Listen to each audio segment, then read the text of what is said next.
here.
Hello everyone and welcome to, I guess, the first episode of Fundie Watch. I kinda am surprised I haven't done this as a topic before. I don't know why. I guess I've covered kind of weird, like, religious kids shows and cults and stuff.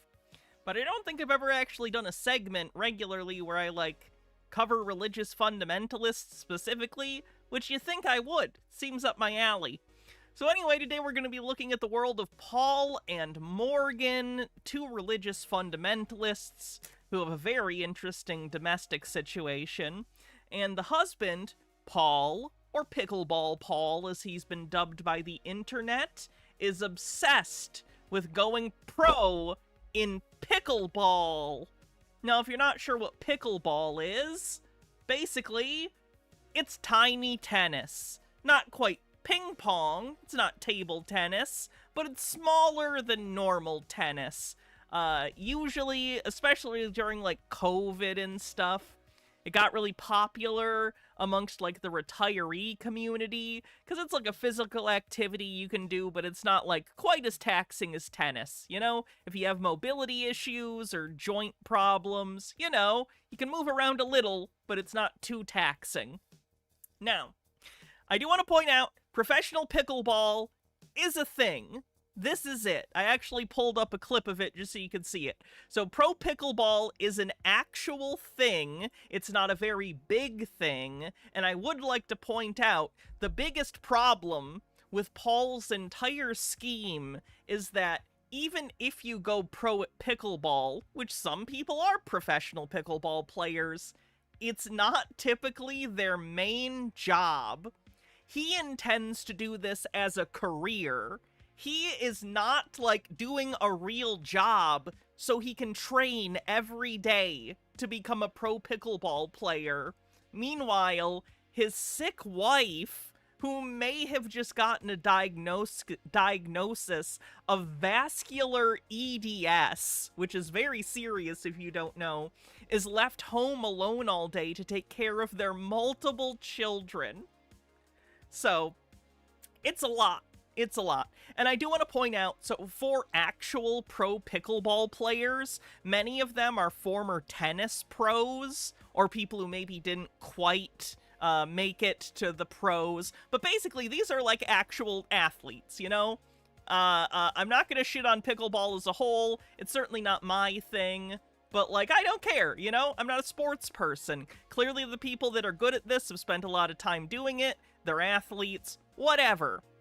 Paul is not an athlete. Not in the professional sense. not in the way that he would like to be perceived. So it's delusional on multiple fronts, right? It's delusional that he thinks he could make a living doing this, when in reality it's usually a side gig for people, or something they do in retirement. Like I mentioned, a lot of retired tennis players have gone into pickleball.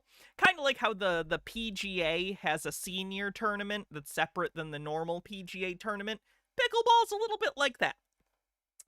So it's delusional that he thinks he can make money doing it, and delusional that he thinks he can get into it in the first place. Because certainly, don't get me wrong, Paul's more athletic than I am, but he's not professional athletic. He is, I believe, 35 or 36.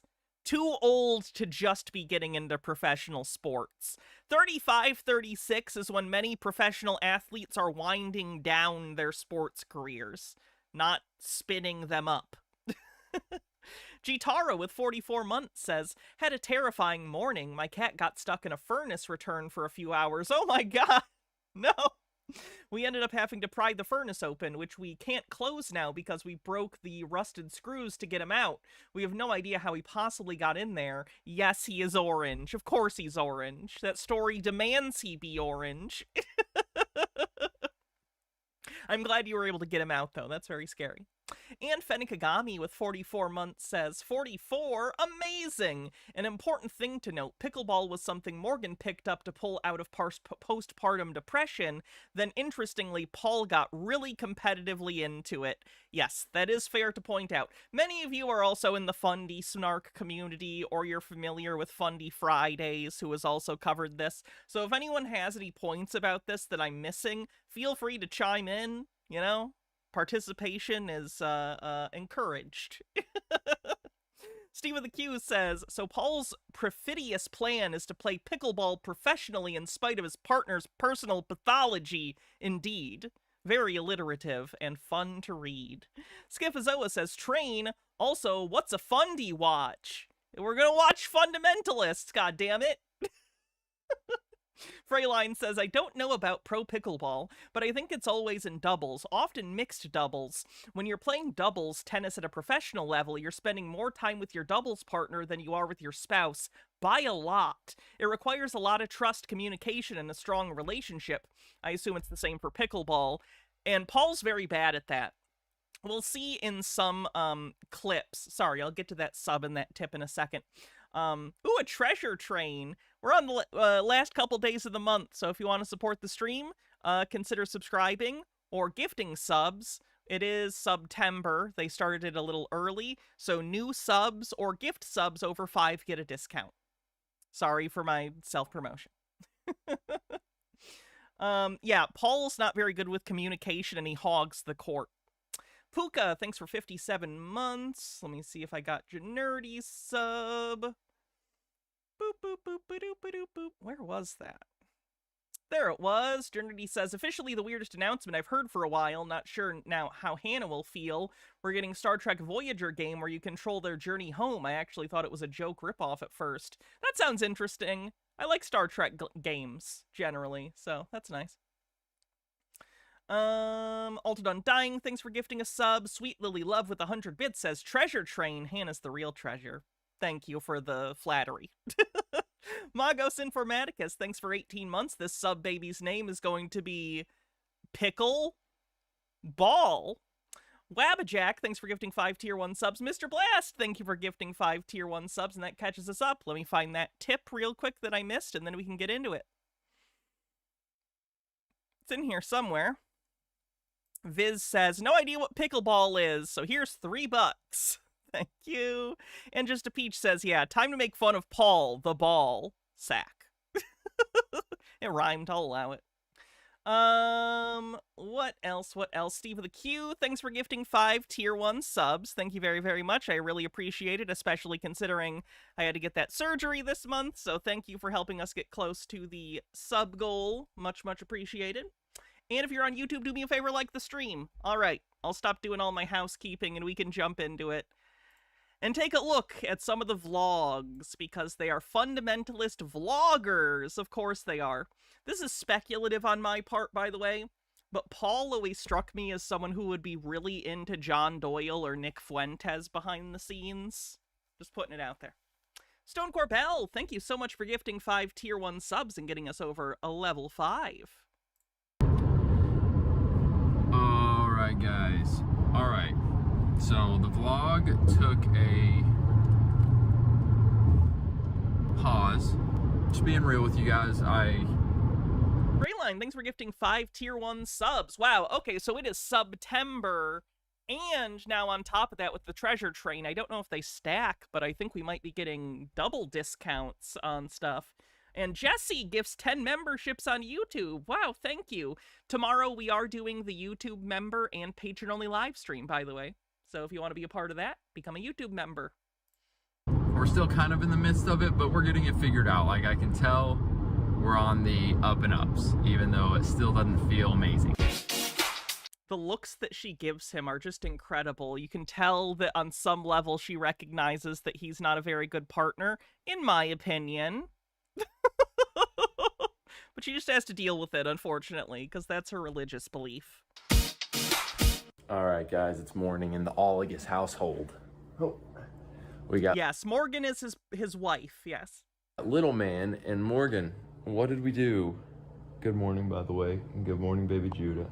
What did we do for the first time last night that we haven't done in 3 months? We slept in the same bed. In the same room. Was it weird? It was lovely. Aw, I felt like it was too. Obviously, we've been doing it to let her be closer to this guy. How old is she? Not very old. Younger than him, I think. Hey. Let me look. I'll explain more because I know many of y'all are going to be like, She slept in the other room with the baby because they have a new baby, and obviously Paul needs his sleep. The justification they give here is so that Paul can take care of her and the babies during the day. But here's the thing. Paul's gone all day, working on his pro pickleball career. So it seems more like instead of sharing the responsibility of parenting, especially because you're sick, he's decided he needs his beauty sleep so he can get on the court and whack a ball around all day. what? You did what? But it really was nice. It's I'm just a checking her small age. thing that was like, wow, I'm close to my wife again as we sleep, and it feels right. Anyway, big day ahead that we're gonna bring you guys along with us. It's tournament weekend, baby. Those are big weekends for us. Morgan is actually playing in Let me see. He's 35, turning 36 this year if he hasn't already turned 36, and she is 30, so she's 5 years younger than him. this tournament as She is 30, though. She's not a baby. She's not in her 20s. well as myself. They do look young. Morgan, how are you feeling? It throws you off, too, because they often act really young. Like, maybe not Morgan as much, although some of that definitely comes from the fundamentalist upbringing that tends to infantilize, in particular, women in the communities. Paul acts like a 12-year-old boy. Like, he doesn't act like a responsible parent and husband. He acts like a 12-year-old boy who happens to have a wife and kids, and he feels that the kids are her responsibility. Again, that's my read on the situation. Amber says, we saw, think it was Fundie Friday's video, but there was an incident where Paul dragged the family to a tournament and the kid missed their bedtime. If you know anything about kids, it's that young children do not do well if they miss sleep. Oh yeah, and she was like, hey, we should pull over and get a motel or something, because it was like a multi-hour long drive back home. And Paul was like, no, we're gonna drive home. And it was a nightmare for them, and they decided to vlog about it. Because of course they do, because it's the internet. And we all need to overshare, which I appreciate, because my job thrives on it. Thanks! Are you regretting it? I'm only saying that because she was kind of like, what am I doing? Morgan sounds fed up with him. That's the thing about Morgan. Half the time she sounds so fed up and like she realizes she's married a man-child, but then when other people are on her side and point it out, and they're like, Morgan, oh my god, we feel so bad for you. Your husband should be doing more and supporting you and, like, helping you, because you're both parents to these children. And then she'll be, like, defensive about it, and she'll be like, no, fuck you, haters. And it's like, we're not haters. I'm concerned about your health. Like, she's got her problems, and I disagree with her ideologically, but, like, damn, if you have veds and your fucking husband is, like, making you take care of the kids primarily all the time, you are going to die. Ugh. I've only had this baby 3 months ago, and I'm already playing. It was a 4-hour drive, and the baby cried the entire time. I can't even imagine that. Because, like, hearing a baby cry that's not even my baby is, like, it has that visceral, you know? You have that, like, primal, like, this needs to stop, you know? You're not mad at the baby, necessarily, though you can get frustrated, but, like, you know, it's an evolutionary thing. You hear a baby crying, screaming, and you want it to stop. You want the baby to be soothed or whatever they need to be helped. It being your own child? Oh my god, it would drive you insane for 4 hours? Holy shit. Playing in tournament, I am Just a Peach says, I don't believe she was a Fundie until she met him. There was a music video with her in it. Oh, that's even more depressing. Holy shit, Morgan, you could do so much better. rooting for her. I am so pumped. And we're bringing you guys along. How you feeling, Morgie? I'm tired. I'm scared. My girl. We also got just life, dude. Life. It's always crazy. It feels like it is always crazy, and we're bringing you guys along, going deep, having fun. Let's do this. So, guys, before you freak out and wonder why have they not slept in the same bed for 3 months, I'll explain. Benikagami says, another important thing is that during one of her pregnancies, Morgan had a massive dizzy spell that they thought was a neck tweak, and as soon as Paul heard it was 90% likely the neck, he bailed on her at the hospital, but when the tests came back that it was the early signs of her chronic illness, he did come back. Yeah, he's not great. Oh, and the doctors after this told her, like, you're not supposed to lift more than, I think, 10 pounds or something like that. Similar instructions I was given after my orchiectomy, actually. But they don't listen. They've literally laughed at the doctor and, like, said racist shit about him because I think he happens to be, like, Southeast Asian or something. He might be from India. I don't know. Doesn't matter. But they decided to make some weird fucking comment about it. And Paul was like, it's okay. I looked it up on Chat GPT and it said it was okay. Oh boy, this one's gonna end in a tragedy. Quasispec, thanks for 7 months. Explain. So when we first came home from the hospital with Judah, Miles says, what a weird reaction. She says, I'm tired and scared. And he says, my girl. Brother, she's telling you she's scared of doing something with you and it didn't register at all? No, he has no emotional intelligence. Or any other kind. me, Judah, and Paul were all in our bedroom. And how long do I give before the divorce? They're not gonna get divorced. They're full in on this fundamentalist thing. I genuinely, based on Morgan's behavior, don't think she will get out. I think that she will be taken advantage of by Paul. She'll be overworked and be the primary, if not virtually sole caregiver of these children until something terrible happens because of her illness. And then Paul's probably going to go out, find someone way younger than him from the fundamentalist community, and bring her in to be a substitute mom. Because God knows he's not going to parent these fucking kids if she dies. And Luca was obviously in his bedroom. I think they have 2 children currently. Well, I don't know if that's obvious because some people co-sleep, but anyhow, we do not co-sleep. For the first several nights, it was probably first 3 nights or something, I just felt... Something I want to point out too, when it's solo vlogs for either of them, and these videos go back and forth, it'll sometimes be them together, sometimes it'll be just Morgan or just Paul.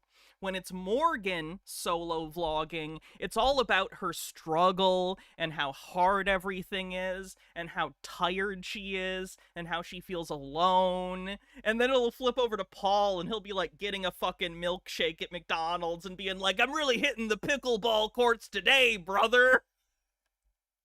Like, it's disgusting, the juxtaposition. It's real bad. Fenekagami says, and a bit more interesting, Paul gets bothered by Morgan singing. A lot of people have concluded Paul's competing with her. I kind of get the vibe. It's speculative, but I do get the vibe. Felt like it was a lot harder having Paul in the bed because I just wanted to know that Paul was getting a good night of sleep so that during the day he could take care of Luca very well. And is he taking Luca to the pickleball court with him? Because it seems like that's all he does. he could take care of me so I could take care of... When is he taking care of you, Morgan? We've never seen you talk about him taking care of you in videos, ever. What are you talking about? J. Rodimus with 44 months says, it's 2018. I'm hoping bad things for one very specific person, and I'm watching content about Paul and Morgan. It's 2025. I'm hoping for bad things for one very specific person, and I'm watching content about Paul and Morgan. Judah. And I just knew that, like, he is not sleeping very well because we were waking up many, many times throughout the night with a newborn baby. So I told him, go sleep in our guest room, which is Judah's room. I was like, go sleep in there, and I just want to know that you get a good night of sleep. So the Kevin can fuck himself series, Paul can fuck himself. Kevin can fuck himself was good. I wish that hadn't gotten canceled. That was a great premise, very eerie, and I think a really good artistic representation of, like, abusive relationships and how the dynamic feels subjectively from the perspective of the abuser versus the abused, illustrated visually through the style difference of the sitcom and the drama. Good shit. And I know you said sequel series. I'm sorry, I misspoke. He moved over there, and then literally it just lasted 3 months. Baja says, VEDS is a vascular Ehlers-Danlos. It causes dysfunctional collagen production in the vasculature, meaning blood vessels are weak and prone to rupture, eventually causing death. They have 2 kids. Me and Judah just got into our groove. And then last night, actually, we put him in his bed, in his... Sorry, VEDS. bedroom, and Paul came back into bed with me. And yeah, it was just sweet. It was like, oh, I missed you. I'm off for a back-to-back pickleball training, chomping down on a protein bar. It's a great day. I'm pumped to be able to do this. It has been fascinating, this journey. I feel like I'm learning so much. The mental side is huge. It's cool because I've been devouring. I made a post about it on Instagram, you guys may have seen, but I played a tournament about 2 months ago, and there was one game. He looks like a fuckboy who peaked in a frat house. He acts like it too. Listen to him fucking talk. In that tournament where I feel like we should have won, but I kind of choked. Like I got very nervous and we lost, and it was for all the kind of for the marbles. I remember afterwards coming home and being like, I need to get my mentals right. I want to point out, by the way, he initially gave himself 6 months to go pro in pickleball or he'd get a real job. It's been over 6 months. He's not pro. He does not have a real job. I need to get mentally tough. So I've been devouring mental toughness books, and then I went and played a tournament last week, and I felt like I was able to put so many things into practice. I was so focused. Every game I knew, Paul, you can win this. And it just made such a difference. I came back in several games. I ended up taking gold, and he probably has no marketable skills. I mean, he might not, but, like, do something. And I'm not even saying, like, I don't think that in a relationship, in a straight relationship, gay relationship, bi relationship, whatever, like, one person doesn't have to go out and do work. It could be any dynamic. Both people can go work if you're very lucky and you don't have to for some reason. Neither could work. But these two do not pull the numbers that would justify neither of them having a real job. Let me be clear. Like, I can see how many views they get on their vlogs and stuff. They are not making enough money on the influencer thing to justify neither of them working. I genuinely don't know how they're surviving with 2 children unless their parents are helping support them. I don't know how they'll do it. But I guess my bigger point here is they're fundamentalists, right? They're Christian fundamentalists. And without getting into the criticism of the actual belief itself, he believes And she believes, because she's with him and has agreed to these beliefs, that she should be the homemaker and he should be the one that goes out and earns money, you know? I don't necessarily believe that, but they believe that. So is it not incredibly hypocritical that he forces her and she is socially sort of like, how do I put this? The social situation is as such that she is in her role as the homemaker, but he is completely thrown off his traditional fundamentalist role as the breadwinner, but he still expects the fundamentalist stuff from her? Like, it's fucked up. Basically, he gets to go live like a millennial fuckboy, and she gets to be a fundamentalist stay-at-home wife. Do you see the problem?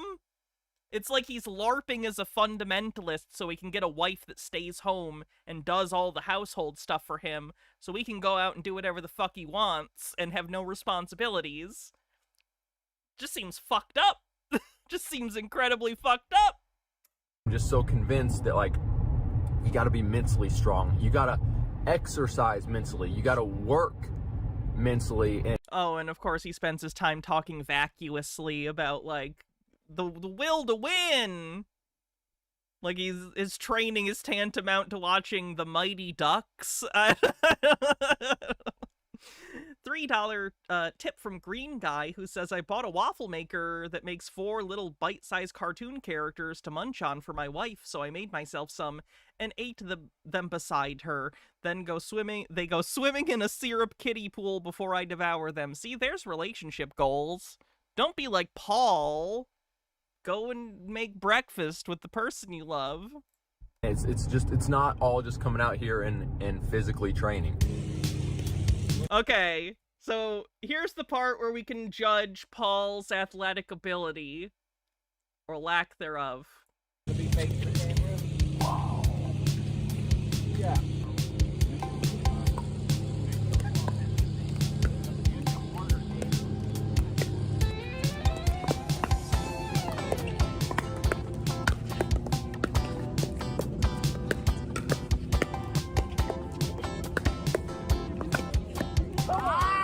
Again, just want to remind you, I showed you Pro Pickleball earlier. This is what it looks like.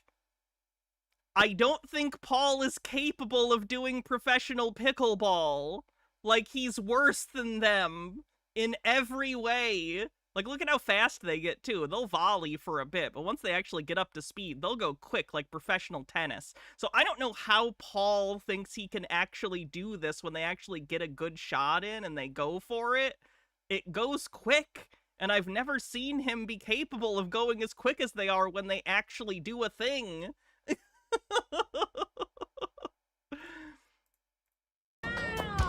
It's like ping pong without a table. It's between ping pong and tennis. It's like tiny tennis, but not totally. It's not table tennis. It's tiny tennis.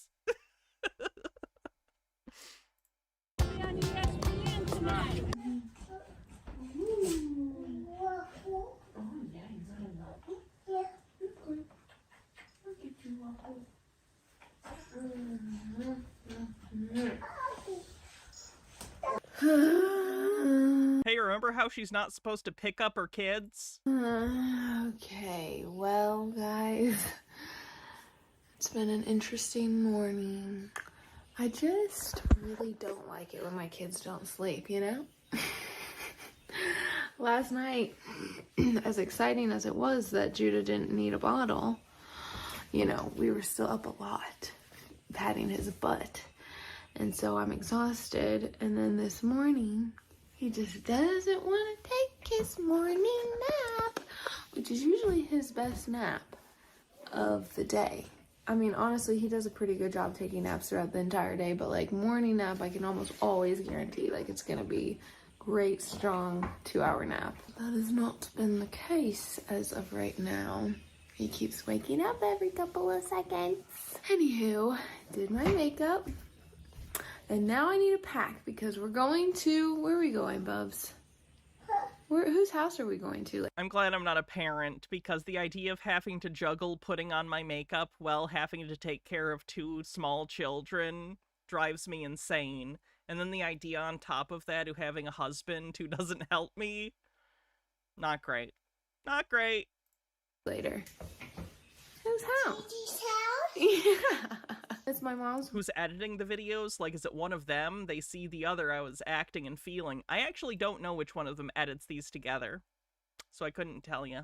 Birthday today, so we're gonna go to a fun restaurant, our favorite restaurant that we absolutely love. The juxtaposition is like watching a fake satire documentary on Fundies. It kind of is. Seguida de Mima.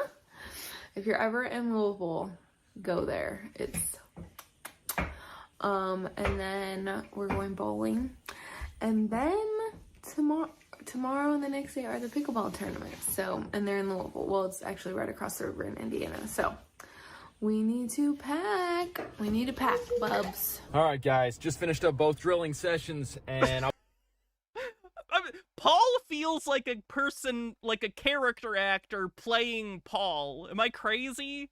He's so on the nose for his personality. He's like, all right, fellas, let's talk about sports. He's got that affect. I'll be honest, my body is feeling it. I still got to go to the gym and work out, get the anaerobic. I don't know how to break it to you, bro chachos. I'm in my mid-30s and my knees are on fire. The muscles going. Oh, shit. I spilled cola all over my cute witch outfit, goddammit. That's a shame. So I'm going to go grab something that just gives me a little energy boost, a little sugar boost, because I'm burning a lot of calories. And shout out to both my... She does the editing. That makes sense since she's at home. She does editing for other people. That would make sense. That would bring some money in. I wonder who she edits for. I wonder what's other fundamentalists. Real partners for today. You know, it's the repetitions. It's the stuff that is kind of tedious and boring to a lot of people that really accelerates your growth and makes you better. So that's what I'm doing, you know. What can I get for you? I'm just gonna do a small strawberry banana smoothie. Please. All right. Sorry, the editing is so accidentally funny. Like, it almost feels like, you said she edits this, it almost feels like the edits are sarcastic towards Paul. It's like the only way she can get out her frustration at her dumb man-child husband is to make him look like a doofus in the videos. It really accelerates your growth and makes you better. So that's what I'm doing, you know. What can I get for you? I'm just gonna do a small strawberry banana smoothie, please. All right. Like, come on! You can't tell me... In fairness, he filmed this, so what did he think was gonna happen? But that, like, jump cut between, like, how hard he's working and, like, how... And then just him ordering a smoothie at McDonald's. That's genius! That's so funny! Go ahead and record. Thank you.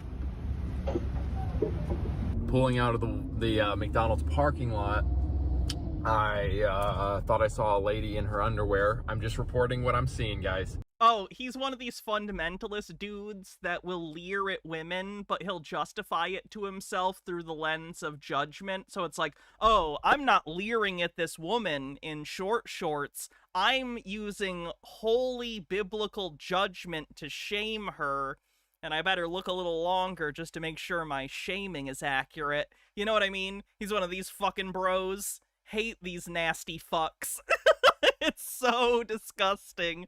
Like, look, you're a human being. If you see another person out in the world that you think is attractive, it happens. But to then try and justify to yourself, like, oh, this is them, they're sinning. Fuck you, dude. Just be a person. What are you talking about? Don't leer at people. Don't comment about people's looks like this, you goddamn creep. Leave people alone. I thought I saw a lady standing by a car in her underwear. I was like, what in the world? And it turned out that she just had like almost Freyline says, I'm a serious pro athlete. I'm gonna get a McDonald's smoothie. Excuse you, McDonald's sponsors the Olympics, so clearly that's the key to gold. resistance shorts. Welcome to 2024 America. Well, guys, this is Welcome to America. I'm gonna do pickleball and look at ladies' asses and get a boner and then act like I'm mad at the boner she gave me, but it's my fault for getting the boner. hitting the spot and replenishing me before I go work out. Thank you, Mickey D's. I wanted to share a little win with you all. You know, when you're on a journey similar to this, just in life, wanting to achieve something big, you got to trust the process and you got to take the small wins. And for me, I knew as I really started going hard with pickleball, I needed to get to where I was playing and drilling and Is Morgan gonna stab Paul to death in the middle of the night one of these days? Like, the editing is giving me seething, angry, under the surface. I can just imagine her in, like, a horror movie, sitting and editing this and having to watch him, like, waste his days away doing nothing while she, like, is in pain and slaving away. I could just see her snapping one night and just taking an ice pick. being in the circles of the best players in Lexington. You know, I got to. Like, that was... I gotta be one of the best pickleball players in Lexington! God, Morgan! You don't understand! This is my God-given mission!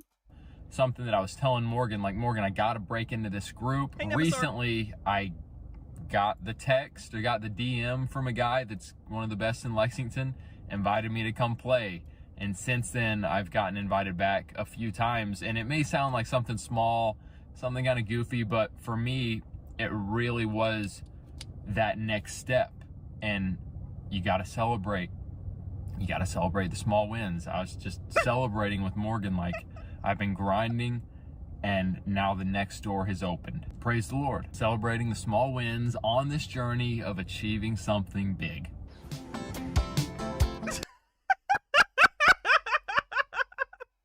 He's so self-absorbed, oh my god. Lennon Cat says, how come none of these biblical literalists ever follow this one?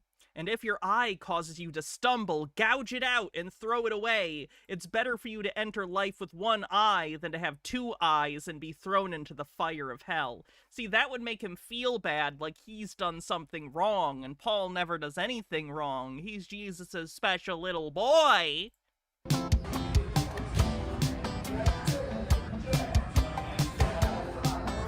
That's something Napoleon Dynamite would say. Oh no, Paul is not Napoleon, he's Uncle Rico.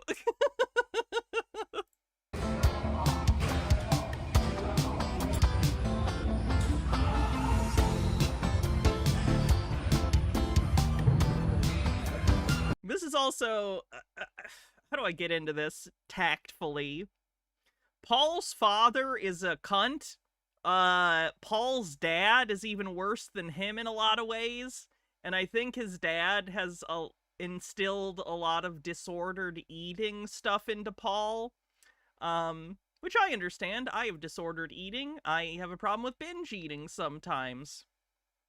But, like, Paul has the opposite problem, where he doesn't eat enough, so he's been working out for, like, 8 months now, 9 months now, and he should be gaining mass, right? Certainly his, like, body fat percentage would go down, but typically if you were, like, getting protein and stuff like you're supposed to when you're working out, you would build muscle mass, but he hasn't. I think he's afraid to eat too much, so he's just been getting skinnier. Which, like, there's nothing wrong with being skinny or big or whatever size you are. I just don't think it's what he's going for, because if he wants to be able to do this, you'd think he'd have to build at least a little bit of muscle, right?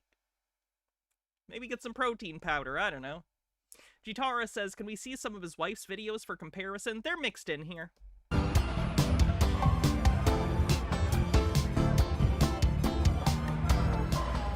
It's been pure chaos over here in his house.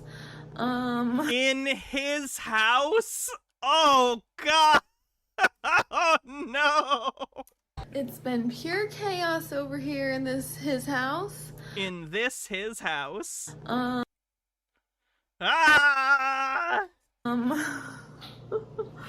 Judah just doesn't want to sleep, and he doesn't want to eat, and Luca's a crazy guy. Just a Peach with $1 tip says the dad came and stayed with them to help her lose weight when she had the kids. Oh, yeah, fuck. Oh, yeah, the dad's sick. The dad's fucking sick. They're all sick. And I've been trying to vacuum literally for days now and just like have not found a time, and so finally I'm like, okay, I have got to do this. So we're vacuuming our house right now because it's filthy.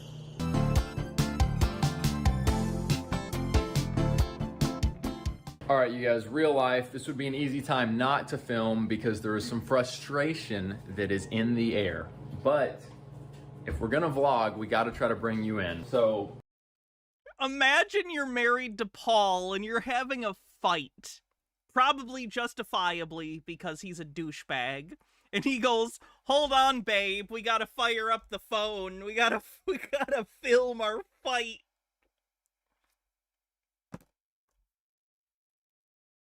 Disgusting. Morgan, you have not talked about the diet plan you're on. Do you want to go ahead and share it now? Oh, Jesus. Ultimately, she is kicked things into high gear, and she doesn't have a ton of options of what she can eat. So I get home to do some lunch, and Morgan is in a bad mood. Talk to us, babe. Well, he was late. First I he know. tells me 11:30, then 11:45, and he doesn't get here till 12. And I'm starving! And he's like, let's do lunch together. I don't know why he said that. Why did you say that? I just thought it would be good for the vlog. So I'm hangry now. It's been a hard morning trying to take care of Judah. I don't know what his dealio is. So I'm sorry about that. That stinks. And my food options are very limited. Which tonight I'm eating whatever the heck I want. I'm not following the plan. Oh! Which honestly, the meal that I get. Really, the meal that I get at this restaurant, We're going to a... This is still better than the fundamentalists that had the poop fight, right? Wait, were these the poop fight ones? No. Paul and Morgan weren't the ones that had the poop fight, right? Freyline says the obsession that fundamentalists have with being skinny isn't talked about enough. Yeah. No, was that the other one? I don't remember. Who had the poop fight?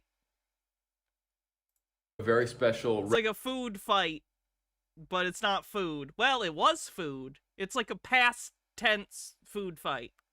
Restaurant tonight for Morgan's mom's birthday. Shout out, Tina. Happy birthday. Morgan, is this your favorite restaurant? Like top favorite? Yeah. Okay. It's the best. So Morgan is going to enjoy herself.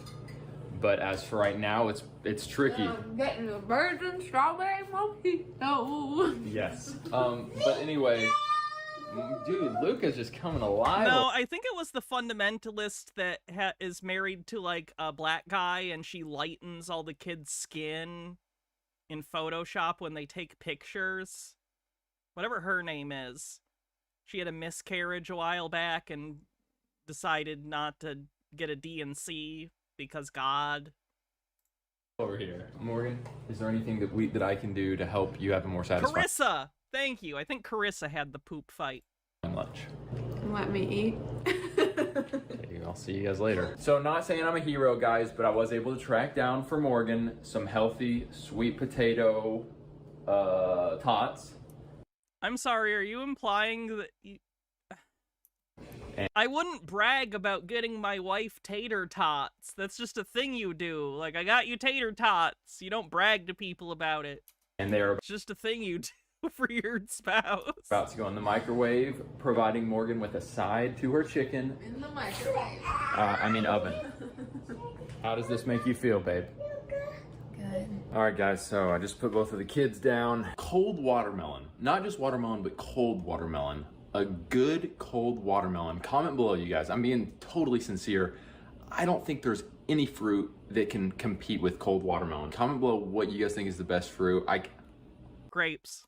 It's watermelon. Got my tater tot. She did end up getting the DNC. That's good. I was worried about her. I was worried she was gonna get, like, sepsis or something. It's okay.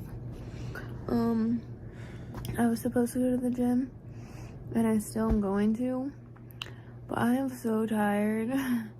And I think I've been like fighting off some sickness or another, because my lower back and my neck and my shoulders are all just so achy for no reason. Like I work out, but I didn't even work out on Wednesday, so I don't know. I'm just praying that I do not get sick.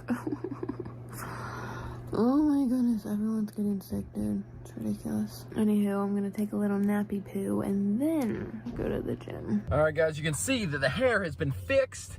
I like to go to Shalotsky's, funny enough. They got pretty nice Wi-Fi in there, and that's off. He just has no... They live in completely different worlds. They live in completely different worlds. She's like, I'm so lethargic, I'm having health issues. And he's like, I'm gonna go in here and get a haircut, because they got good Wi-Fi. Like, he just has no problems.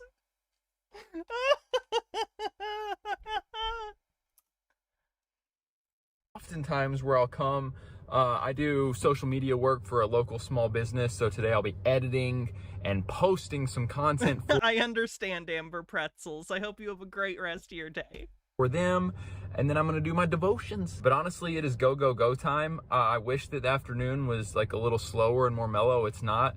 I gotta knock this stuff out, and then we gotta get on the road to head to Louisville for a big night tonight, a big birthday night. Finishing this up, and then on to the next thing.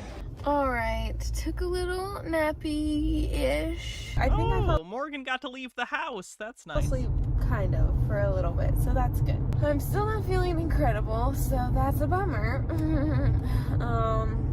Oh, that laugh made me sad. Skifazoa says, all you need is the dark filter and foreboding music on her clips, and it really is a Kevin Can Fuck Himself sequel series.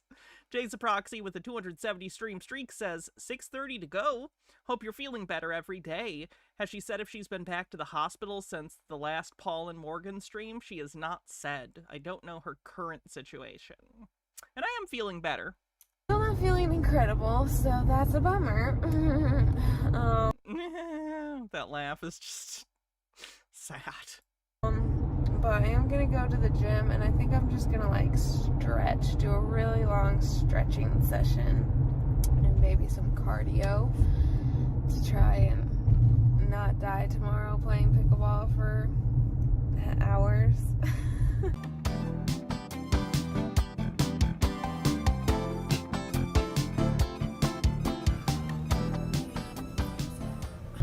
Okay, well, that did not go the way that I was hoping. I guess my question is, how are we supposed to, like, what's the intent? How are they expecting us to feel when we watch this? And this is the same question you can ask about, you know, fiction, you know? There's always a vocabulary to visual storytelling. When you edit something, whatever it is, the way you're shooting something, the way you edit it, conveys a message. So I'm trying to understand, what's the intended message here? Like, as an audience, do they expect us to watch this and be like, what a strong family? I don't understand how you could view this as anything other than depressing and sad. You know what I mean? It's so evident in the construction of it that I don't understand how they construct it with any other intent. Terradona says, this would be a great format for a mini-series thriller. Yeah. I was hoping that I would get into the gym and start stretching and just feel a lot better, but I feel terrible right now. Green Guy with a tip says she's sore. Vascular Ehlers-Danlos syndrome refers to a group of genetic disorders that mainly affects your body's connective tissues, such as ligaments, tendons, and cartilage. Maybe why? Could be. I know she's mentioned the doctor saying they thought she had vascular EDS. I'm not sure if that was ever confirmed, but that is the best guess we have at the moment that she has publicly discussed. I'm almost home. I'm like so... I don't even know. Dizzy. My body is aching. I'm so frustrated. It's so stupid.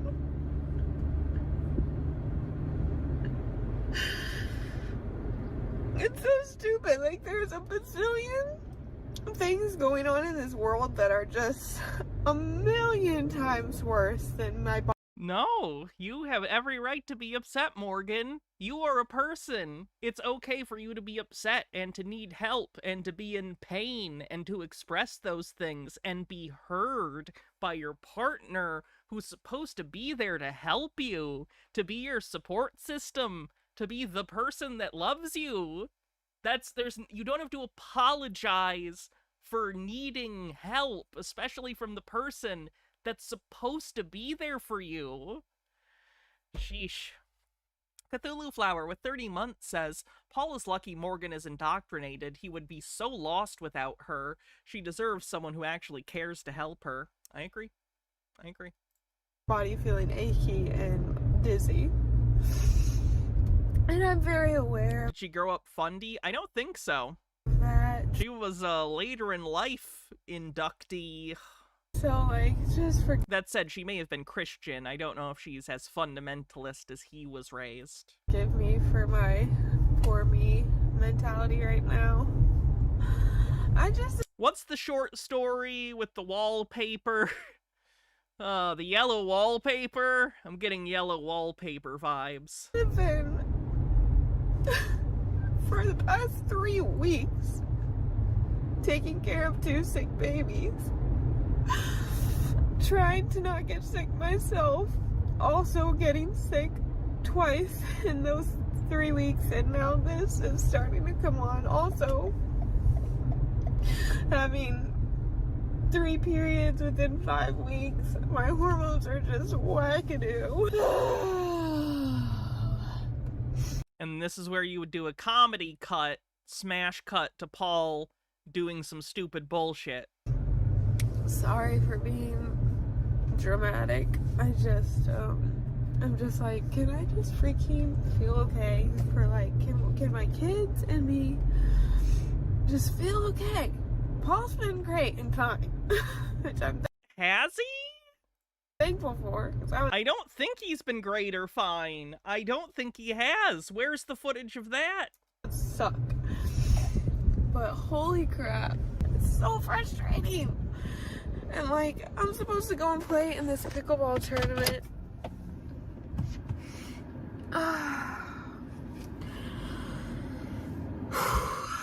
And I'm just like, if I feel like this, I'm gonna...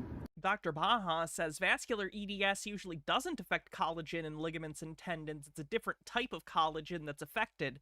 Vascular EDS can sometimes affect small joints, but it's usually just organs and vasculature. Thank you, Dr. Baha. That's my wife! horribly, and I just feel so bad because, like, my little sister, I convinced her to be in the tournament with me, and she's driving 4.5, 5 hours from where she lives. And I'm just like, if I can't play decently for her, it's just stupid. And also, like, I've just been looking forward to this. Like, finally, I get to be in a tournament. Oh, man. I'm quieter than the video. Sorry, I'll adjust myself up a little bit.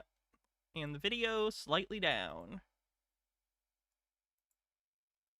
Let me know if it needs to be adjusted further.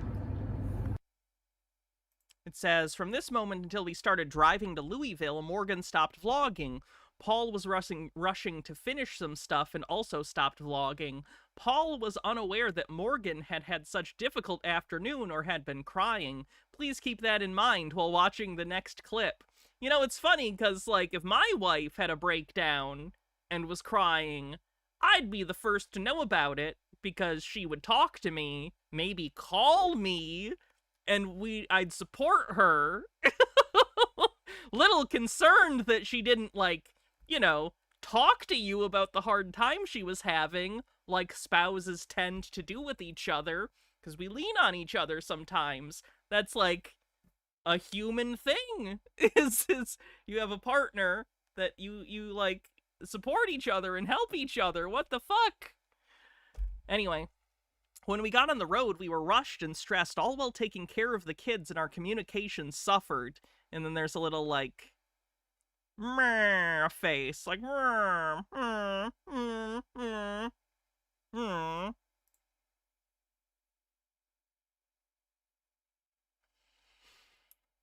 So, alright guys, alright, so the vlog took a pause. It was one of those days, we don't have a ton of these days. I feel like typically what happens is we'll have a day that kind of hits some snags with like the kids. And it's like, all right, we got to just weather. You guys can't see her face very well. I'm going to move this over slightly for a sec so you can see. Like, she genuinely looks done. Like, she just looks like she is so fucking sick of it. And I don't blame her. Give me one sec so you can see this. Yeah, look at that. She's done. She's done. Out and it works out okay. But today, around midday, it was stuff with the kids. Morgan started not feeling amazing, and I became super rushed to head to Louisville. Just being real with you guys, we're still kind of in the midst of it, but we're getting it figured out. Like, I can tell we're on the up and ups, even though it still doesn't feel amazing. We're on our way to dinner. I was really hoping to get my devotions in and get one more thing in. I wasn't able to do either one, and it just kind of stunk. Like, I felt like I really needed that devotion time. Morgan and I, our communication started getting rocky, and just about 20 minutes ago, as we continue our drive, we've been working through the stuff. All that to say, we're about to have an amazing dinner at Morgan's favorite restaurant, so that's a win. 2, I have this new sweater that I wasn't sure what it was going to be like, or how it was going to fit me. He's so oblivious. He's like, I got a new sweater, fits me real nice. Fuck off! This is terrible content, if not for the underlying tones of, like, existential horror. This only functions as horror, and they don't know. Chitara says, so watching this, I think as a woman, you're supposed to envy the soft and cozy life that Morgan lives. Soft and cozy! But you'd have no physical or emotional support from your spouse while you constantly gaslight yourself into believing your dissatisfaction is her being dramatic. And then as a man, you're supposed to envy the faux masculinity of Paul, which includes dumping all of your household and child-rearing responsibilities on your wife while you lose yourself in your hobbies. I just can't imagine how anyone would look at her life and call it cozy. They live in a pretty, like, they live in a nice enough house. I'm not gonna pretend it's not, but, like, she's clearly suffering constantly and is in labor mode all the time, tending to the children. We'll see if we can get a little video while we're at the restaurant, because this is a super fun, cool restaurant, but I love the way the sweater fits me, and oops, sorry. On top of that, my sweater matches Morgan's pants. So it's an outfit match that we didn't even know was gonna happen. Morgan, anything else you want to add in this moment of realness and reconciliation? Fuck you! Have we reconciled? Not really. Oh, and there we go. Have we reconciled? Not really. To me, I feel like just talking through this stuff, Morgan, for the last 10 minutes has brought about just at least better understanding one another. And as often, why did they post this? This is uncomfortable. Communicate. Like, they need to be talking to each other right now with no camera present. Goes within marriage.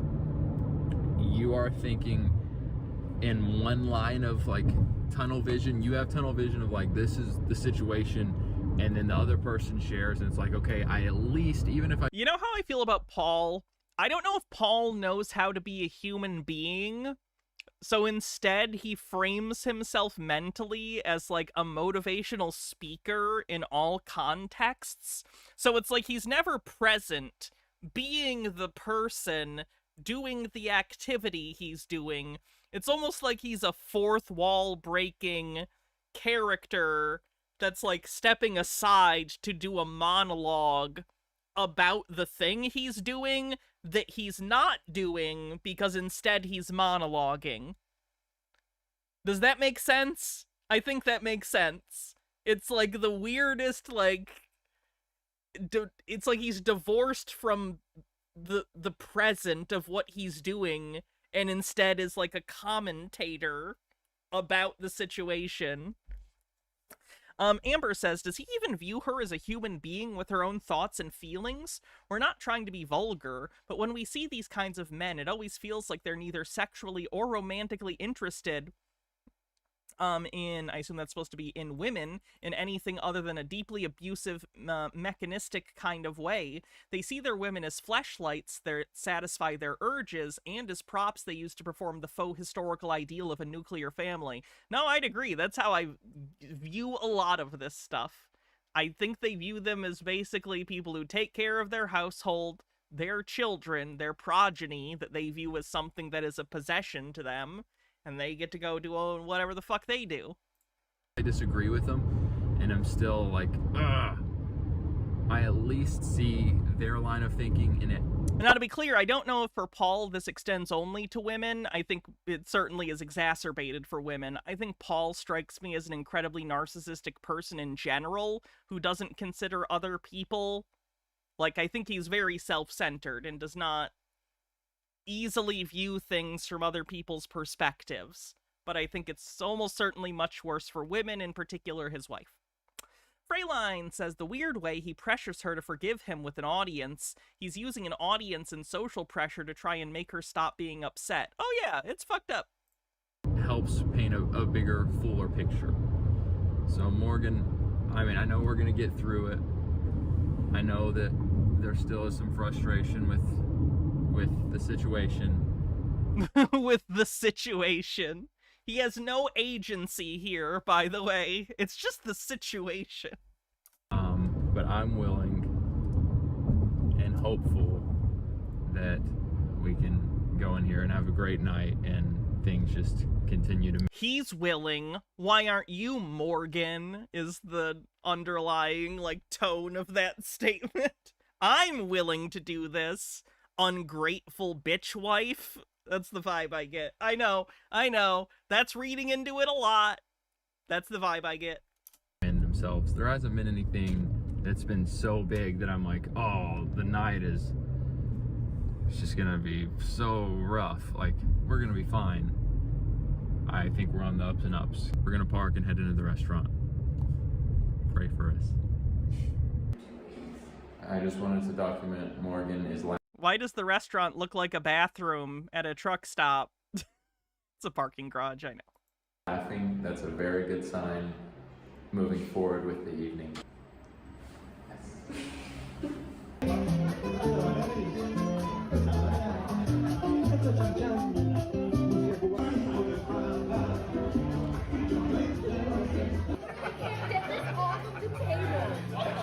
Do you see how I work out every day? Whoa! What's that? Chaos.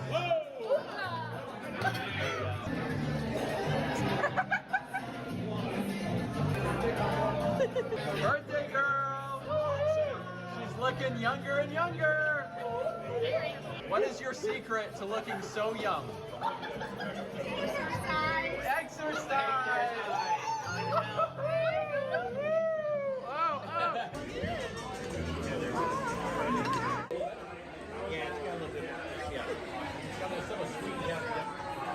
This looks nice. Alright, guys. We have left. Sorry, did I miss this? I think there was a tip a little bit ago. Says, this is so cringe and sad and hard to watch. Reflecting on this makes me happy and proud to be with my spouse. Even if they, are faulted, I'm cool with that. It isn't anywhere near this level. Everyone has faults. Paul's are just a lot more faulty. Lennon Cat says, I had the same thought about Matt Walsh the other day. Does Matt like his wife? Does he enjoy her company and enjoy talking to her and hearing her side of a conversation?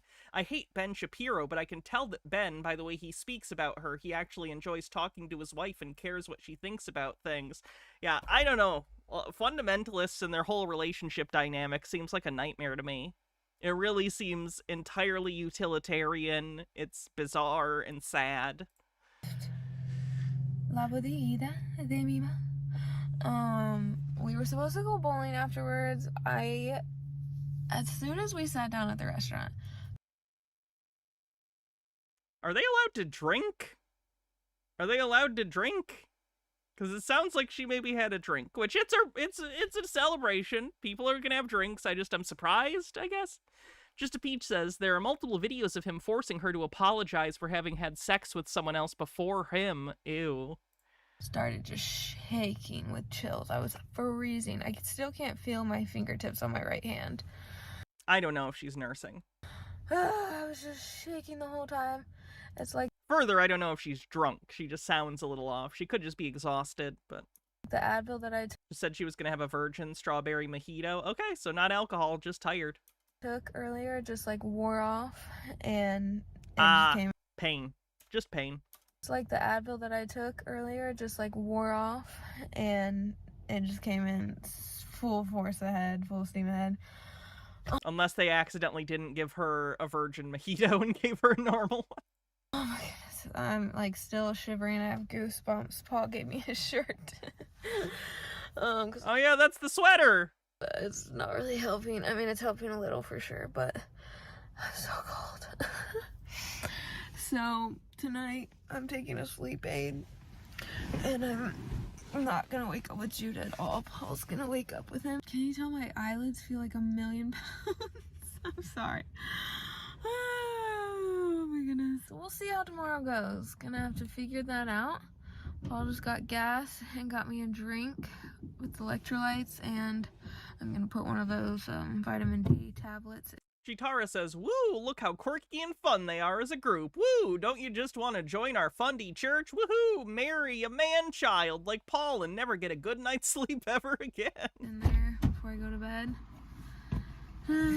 This video's older. This is from late last year. Not quite a year old yet, but this is from a while ago. I wanted to start further back and work our way closer towards the present. I was gonna say, hey babe, if you're fighting off sickness, a little sugar is not a bad thing. 12 grams of sugar and electrolytes. By the way, guys. In this moment where she's like near passing out, he's like, don't worry, babe. You can have sugar right now. I give you permission. Bitch, if I want a king-size Snickers bar, you're gonna fucking feed it to me. What do you... I don't need your permission to have a fucking Gatorade, you dick. What the fuck? She was chilly, so she took my sweater. Yeah. And I warned people, I said, I'm wearing a very deep V-neck. My mom said, it's better than that shirt you have on. It's a good thing it's your birthday, Tina, because those comments are not going to fly. Well, guys, I know that this is probably also just a symptom of the fact that they're vlogging and they're on camera, so people tend to put up a mask, a facade, but everything we see is so superficial. You notice that too? Like everything, every conversation feels like there's a pretense behind it, or it's just like it's so weird. morning, tournament day. To be honest, like, praise the Lord. It just feels like the weight is lifted with the start of this new day. Morgan and I were able to get to a much better place. Praise the Lord. You know, it's just fascinating when you add. I guess when I was saying superficial, I mean their interactions. Certainly Morgan's sad stuff is genuine. Paul seems weird. Phoenix Flight says, do Fundie trad couples actually like being hetero? It seems like every time I see a couple living this life, they want to be anywhere but around each other. Feels very compet. It is weird. Kids to the equation. And praise God, I keep saying, I think a lot of them have not self-actualized to the point that they should be in a relationship, if I'm being honest. A lot of them are very behind developmentally because of their abusive home lives. and praise God, but praise God for kids. Incredible. A blessing from the Lord, the Bible says they are. But it does make kids tend to make challenging situations more challenging. Small things, slightly bigger things. You know, you're wanting to communicate and work something out with your spouse and a kid is crying in the back seat. That type of stuff. It is what it is. It's hard. I'm very thankful for today, a new day. I'm very thankful for God's grace on last night as the night continued. And I was actually just finishing up my prayer time, my Bible time, and it was really sweet. I'm reading through Proverbs. If you guys follow me on Instagram, you've seen, it's like every time I do my Bible time, I want to post scripture verses from Proverbs because it's just so good. There's so much, but at the end of, Name one. it might have been Proverbs 15. There we go. It said, the lot is cast into the lap, but every decision is from the Lord. Lot meaning kind of like what they used to do back then to decide on how to divide, you know, different stuff and for a few different reasons, but I don't know, kind of like dice, maybe dice. But yeah, it says they're cast into the lap, but every decision is from the Lord. And I was just reflecting on that, looking at a little commentary, and it is what it says. It's like we can think that this is by chance. You know, we're just casting lots, we're rolling the dice, and then we'll do whatever the outcome says. But each decision is from the Lord. Like ultimately, He is more involved than we give Him credit for. That's important and encouraging for me to hear. That it's like God's given us permission to trust Him more. It might seem like something that's totally by chance, or we can say, Lord, we trust You. We trust that You're going to work all things for the good of those who love You, who have been called according to Your purpose. We're so fucked as a species. Our brains are broken. Holy fuck. Trust. I don't know what about magical thinking helps you survive on the savannah, but it has malfunctioned terribly somewhere. Jesus Christ. That you are bigger than this circumstance, and you are invested, and I mean it is like you're in control. That's ultimately what it is. You're in control of how this goes about. You're invested and you're in control of these areas of our lives. You're giving us permission to trust You. All right, ladies, it's we are drawing near to go time. Morgan, serious question, are you set on this hairstyle?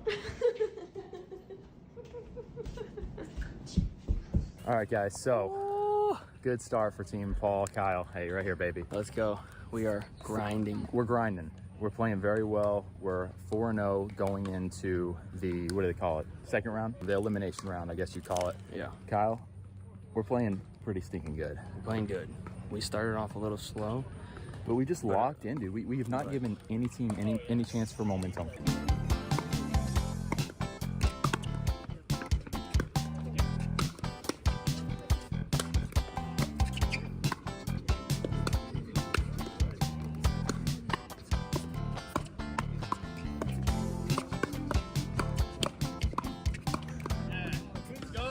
Well, guys, I'm heading into Kroger wearing my medal. Maria's making fun of me.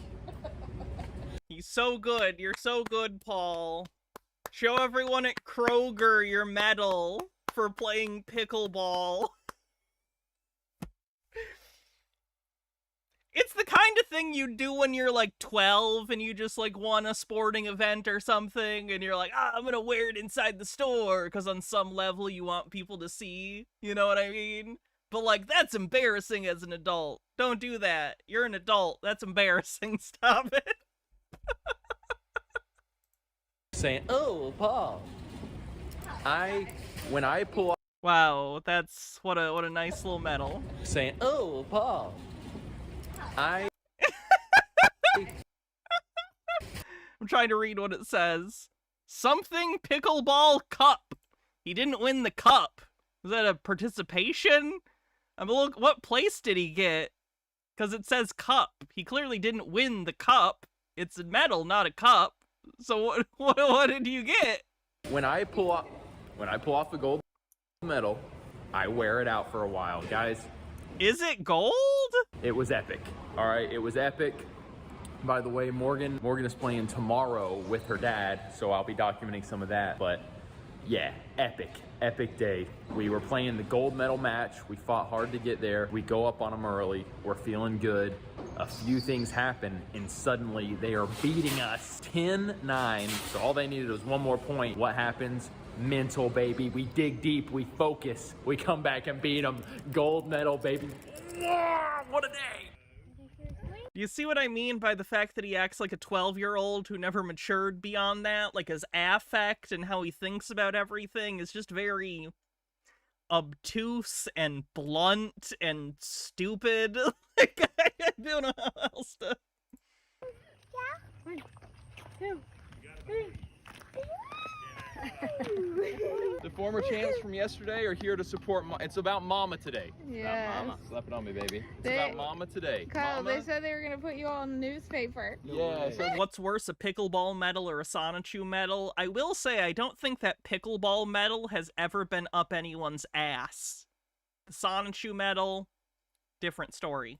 media newspaper. Oh, let's go. We're here to support Mama and Uncle Chuck, aka Papa. today. Let's go. He's never uncle. I He's thought we called always him Uncle Papa. Chuck. Yo guys, so driving up to the park for Morgan and Charlie's tournament. Have you all ever seen the role playing? It is unusual. It is unusual. But I got my nerdy side, but they literally were on two sides of a field, dressed in, it was kind of a mixture of like medieval Braveheart, but even beyond that, like Lord of the Rings. Like I see, you know, hats and like staves. Those are his 2 points of reference for sword and sorcery, are Braveheart and Lord of the Rings. Braveheart's a funny one to pull out. And they charge at each other and fight. Have you guys seen this before? It's pretty epic. All right, tournament time. Hey, babe, remember, you like to get into the mental mindset. I want to get into the mental mindset. It's go time. Good. You guys feeling good? Yeah. Amber says, we really don't understand why you would spend your life like this. This is so sad. Like I'm polyamorous and pan, but we've always treated Morticia and Gomez as our standard.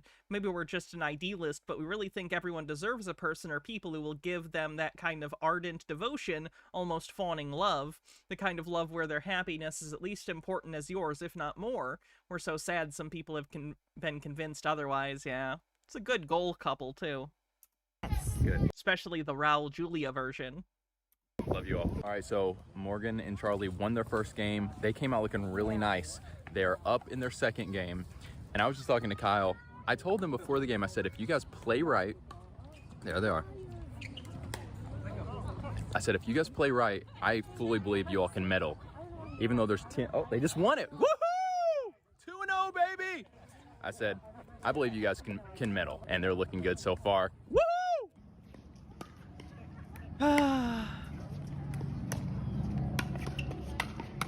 That's a great shot, Morgan. Well, guys, we are back home. What a vlog. It spanned 4 days. Yep. I mean, I guess that's cool, right? Like, you guys got 4 days of 4 days worth. Back home from the tournament, back home from our fun and our struggles. Yes. At the end of the day, it really was a weekend of fun and struggles. Wow. Morgan, That is wild. are we back on the same page? Are we good? Yes, we're good. That is very good for me to hear. I thought that was going to be the answer. We always bounce back. We bounce Fucking hate these people. back. Nerdy says, my favorite dumb fact about Braveheart is that it features the Battle of Stamford Bridge, and there's no bridge anywhere to be seen. Braveheart has been voted the least historically accurate historical film of all time. Fun fact. Also, Morgan, I know you were kind of posting on your Instagram story, but can you just give us like a little, as far as the tournament goes, what did you kind of discover your first pickleball tournament? What did you discover about yourself? And moving forward, what are you thinking? Well, I discovered that I'm way more competitive than I ever knew. Like, I didn't want to talk to my opponents. I didn't want to do anything but play the game. I wanted to win. I've never. That's weird. Even if I was competitive with someone, like, it's still a game. You should still be nice to each other and be like, hey, good game. Good job. Good luck, everyone. A little weird. Whatever. Never seen her like that. I've never seen her so intense. Baha says, do they not have actual conversation after fights? Because, like, if they resolve things, shouldn't he know that already? I'm guessing they just kind of, like, let things drop and just decide, whatever, it's over. And then they just don't talk about it. It's a guess. Green Guy with a tip says, Hannah, what should I do for a hobby when I retire? I was thinking about making swords. That sounds like fun. And it was Proverbs 16:33. The wife looked it up. She says it doesn't mean what he thinks it does. He's not getting the full idea. Paul misunderstood something? I'm shocked. No, sword making is cool. Rock tumbling is also good. I'm partial to woodworking. I'd get into woodworking if I had the money. But sword making sounds cool. Seriously, I mean, I don't know. Paul was trying to vlog, and I was just like, "Get out of my face!" Well, and then I go over, and they're down for the first time. They're really down, and it's looking a little precarious. And so I go over and do my coaching. They get mad at me. Yeah, he's like, "Take time, do a timeout, call a timeout," and I was like, "I don't." Rock tumbling? You mean you'd think it was cool if I tumbled rocks? Yeah, rock tumbling's cool. What? We've talked about rock tumbling before, I think. They're nice and they're shiny and they're satisfying. We've literally gone out rock hunting together. We're married. Yeah. See what I mean? See what I have to deal with? That's what I have to deal with. So we'll figure out our coaching player dynamics as we move on. But anyway, guys, pretty loaded vlog. Hope you all enjoyed it. Again, it really felt more like a day in our life expanded to a weekend. Yeah. Yeah, I used to have an like a great uncle or something that did rock tumbling, and he gave me some when I was really little. I think they're cool. Of our life. It's just a testament. Rock tumbling can be very loud. We have a shed, or we have a garage that's detached, that's far enough away that it wouldn't be an issue. To, in relationships, you're gonna go through stuff. Kids are in the picture, you're gonna go through more stuff. Be like rubber bands and be resilient and continue to come to one another, talk Paul, your wife's gonna be like a rubber band and snap one day. Through things and find reconciliation. Amen. Things will work themselves out in time, but you also need to put in the work. All right, baby. Love you guys. Comment below. Let us know. What should they let us know, Morgan?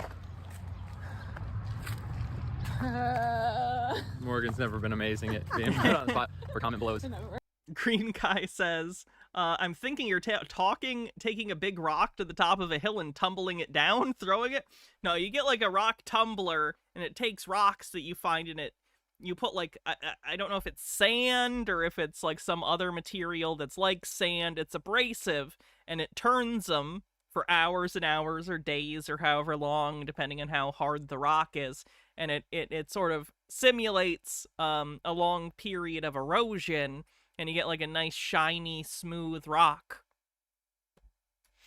Oh, does it take weeks? Takes a long time. Amber says, to elaborate on our comments, the columnist behind Gomez and Morticia said that when he was called upon to flesh them out for an adaptation, he would always say that they were meant as satire, not just their anti-picket fence aesthetics, but also in defying his distaste for mechanistic nuclear family dynamics. This is why they all love each other so completely and unconditionally. That feels relevant here. I did actually know that. I think I watched a review of the Addams Family that went over that at some point. It's one of the reasons I love the Addams Family. Am I drinking zero sugar? Yeah, I'm drinking Coke Zero. I mean, I typically drink Coke Zero. I feel like, you know, they got a pretty decent idea of the tension that was there, palpable in the car ride.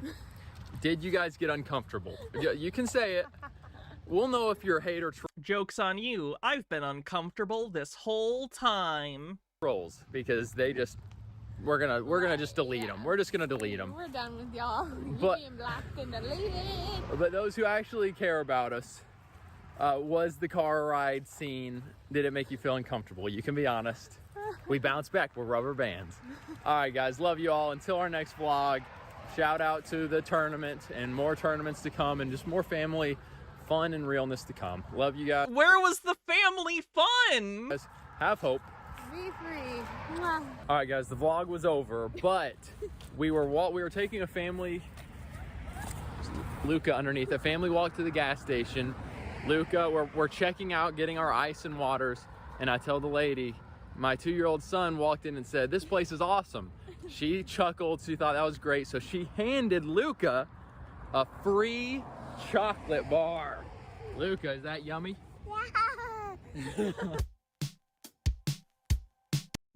Poor kids. Poor kids. Oh god, this one's just, the title of this one's I Need to Repent. Disappointed and ticked off at myself for being so just like down and heavy in the car. I want to be clear, I'm not going to play much of that segment because it is genuinely a downer, but what you need to know is basically she We'll just watch some of this. We'll watch some of this. All right, when things were just going insane. Yeah, this is the one about the car ride, and it's just so depressing and so Paul's fault, and it's so annoying. I have had a wild encounter with the Lord. I'm gonna repent to you all. All right, guys, it's tournament day. We're here at our Airbnb in Cleveland, Tennessee. Morgan is prepping.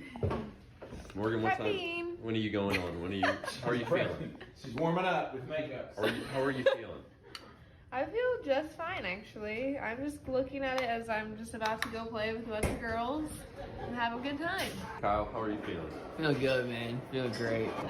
We got a full house of athletes.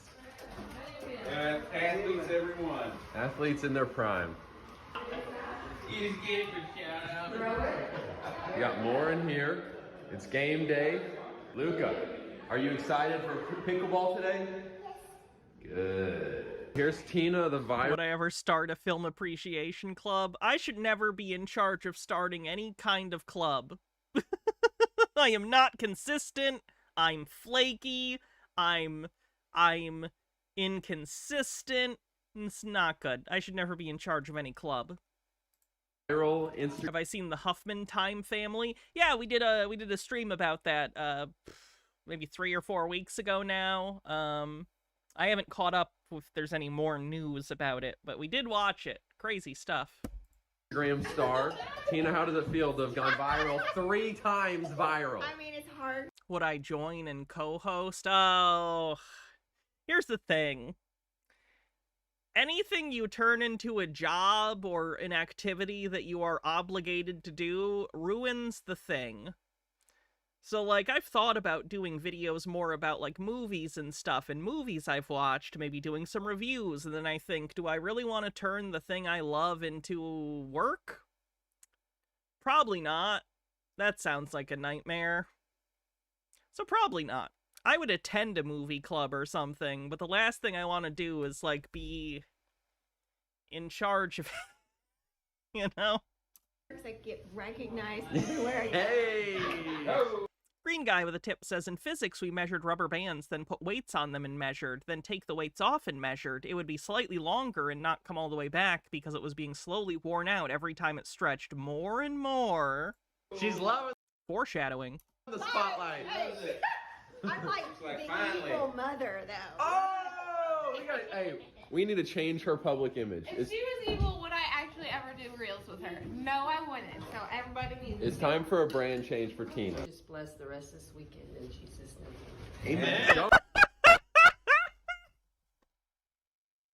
Even when I was religious, I'm gonna be honest, when I was a Christian and I saw other Christians praying about, like, sports and shit, I found it offensive.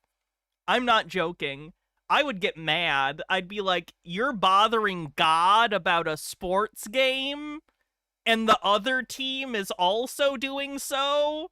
How narcissistic are you fucking people? No, that shit bothered me when I was a Christian, and it just makes me roll my eyes now. It's okay, guys, we get it, you're Christian, it's very good. I'm glad you showed all your friends that you're also Christian. Good job. Oh, get him, baby! Maria, this is a big pickleball tournament. You're playing with Morgan. How are you feeling like the partnership is stacking up? Why not us? That's my motto. Come on, baby! Woo! Go kick butt. Tournament day. That's true. Yeah, Jesus said people who pray publicly are hypocrites and trying to do so for clout. You should pray alone because it's between you and God.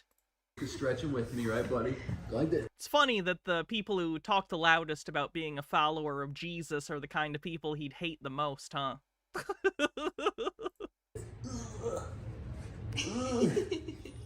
Big day, but it's super cool. Oh. It's super cool. You gotta pray in your war room. Don't make me grab my copy of War Room. It's over there. That's my corner with all my old, religious movies from, like, old reviews I used to do. They're all banished to that corner that you guys never see and I never go to. My Bible Man, my Veggie Tales, all my fucking Christian shit over there. Family gets to be together. We're all like playing, you know, doubles, mixing it up. So really unusual, and I'm grateful for it. Can you say go daddy?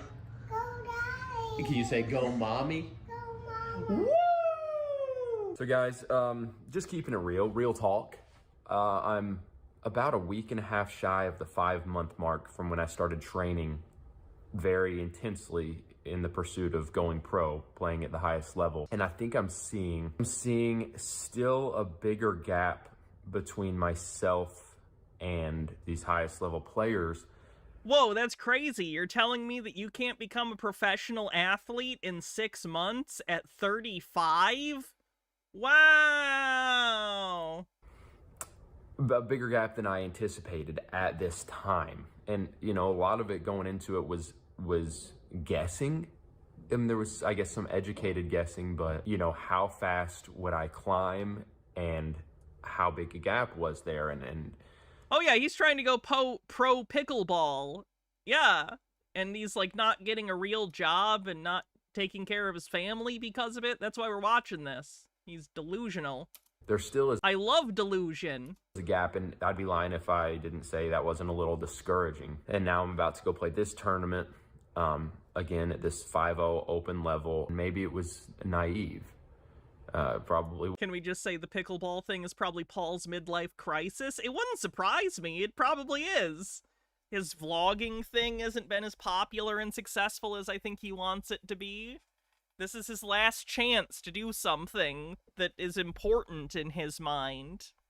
It was, and I guess a lot of people embark on something big with some naivety, and that's not always a bad thing, or else who would ever embark on a journey of greatness in anything?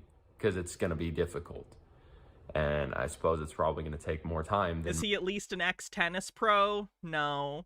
Because that would make sense. From what I've seen, most of the people who are in the pro pickleball circuit are ex-pro tennis players who either had some sort of injury or they got older and they're no longer competitive in the tennis circuit, which is fair. It's a very competitive, you know, sport.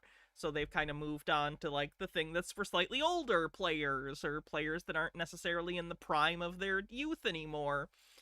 Paul never was a pro tennis player, though, so it's bizarre that he thinks he can fucking compete with these people. Most of us anticipate. So, in some respects, it does feel a little bit like a crossroads of like, okay, Paul, you said 6 months of really hard training, and you hope to be kind of breaking in, finding some traction, some success at this higher level, and you're not quite there. So what needs to be done? Where do I go from here? And so I'm figuring that out with my wife, Morgie, and just looking at life and finances and time frames. I'm not throwing in the towel. but I am having to do some reassessing, I think. I just don't he said he was going to give himself 6 months. It's been over 6 months. What happened? I don't even remember him, like, saying, like, I know I said 6 months, but now I'm going to extend it. It's like he just ignores the deadline he gave himself. I'm seeing good things happen. And I know this was at the 5-month mark, but I'm saying after this, he continues, even though he said he was going to give himself 6 months to go pro. Which, by the way, can we really talk about the delusion of someone saying, I'm going to give myself 6 months to become a professional athlete, regardless of what the sport is? It could be anything. It could be fucking esports. Like, 6 months is not enough to master something at that level, regardless of what it is. How old are the vids we're watching now? 7 months. 7 months old. He's still doing this daily. Sweet Lily Love says, Paul trying to go pro with pickleball reminds me of people who will try to go big with writing kids' books, thinking that it'll just be as easy and they can coast to success. That's exactly what I was thinking. Or it's like the idea that, like, dipshit right-wing anti-trans people have, that they think, like, oh, women's sports is so easy, so, like, a man will just pretend to be trans and go beat all the women. Like, it's this idea that they can find some, like, lower grade of activity that they think they can just go beast mode on everyone on. And it's like, that's not how any of this works. It's crazy. Oh, that's right. He did try to do kids' books. I forgot about that. Paul already tried to do the kids' book grift and failed. So, yeah, he's exactly that guy. He's the guy that wants to be successful, but he tries to, like, scheme and scam by being like, what's a low-effort thing for me to get into, relatively speaking? Kids' books, because writing full adult novels would be, you know, there is a higher standard. But the problem is they think that because there's an activity with a higher standard, you know, normal adult fiction or tennis, that the next step down must be easy. It's not easy just because there are higher standards for, like, more intense things. It doesn't make the step down easy. An improvement from my training, but there still is this gap that is going to take some time. In the coming months, I guess. Just a Peach says, Hannah, you've probably forgotten more about sports than him. He didn't know to stretch, warm up, or repetition. He never had PE because he was homeschooled.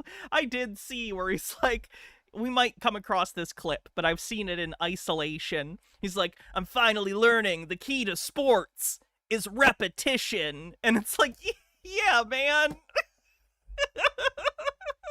Yes, correct. Practice makes perfect. Yep. It's not even just a sports thing. That's a life thing. There will need to be another jump from me just in my success, my skill development. We'll keep you guys posted. Ladies, this is your all's first. We're praying. Oh. Okay. Dear God. How are they going to do, Tina? Oh, they're going to dunk me. All right, they're done praying. Ladies, your first tournament together, you're playing up at a pretty high level. How are you all feeling? I got 3 words. Again. Why not us?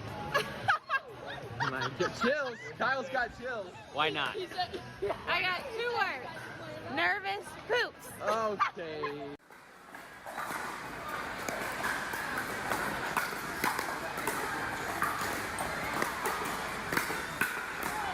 There we go! Morgan, Maria, you guys, the results weren't incredible today. Tell me how you're feeling overall. First tournament together. We're still friends and sisters, and that's what matters. Pretty happy with us, even though we didn't win. That kind of sucks, but It just makes me sad, too, because, like, pickleball, and, like, it's easy to make fun of pickleball. Like, it's easy. But, like, at the end of the day, it's a fun activity that people can go do, and they can get some activity, get some exercise, you know, practice a skill that they want to do and have fun with friends and other people interested, you know? As many jokes as we might make about the pickleball thing, there's nothing wrong with it. I'm glad people have fun with it, you know? I've seen people play pickleball. Happy for them. Not my thing, but cool. It's sad that they've turned this thing that could genuinely just be an activity that they could, like, have fun doing together, and he's turned it into this weird pseudo profession for him. Like, just go have fun. Like, go have fun with your wife and, like, her sister and other people you're doing this with. Why does this have to be some career move? We can do better next time. On YouTube, Clara Zoom by Proxy says, so it's just tennis then? It's tennis with a smaller court. I don't know if it was developed for old people, but it primarily these days is done by older people, retirees, or people in their middle ages who want to get some activity, but like it's not quite as, you don't have to run around as much as tennis. My expectation was to never get pickled, and so I went in with very low expectations, but guess what? We never got pickled, and we exceeded being pickled. We didn't get french fried ever, so can I complain? No. Pickled is losing 0 to 11. French fry is 1 to 11, and neither. It was named after the guy's dog, Pickles. Oh, that's cute. I was curious why it was called Pickleball. Those happen, so I'm proud of them too. This is random, but you know what's delicious? Fried pickles. Fried pickles are the fucking bomb. Someone bring me fried pickles. Game point, I think.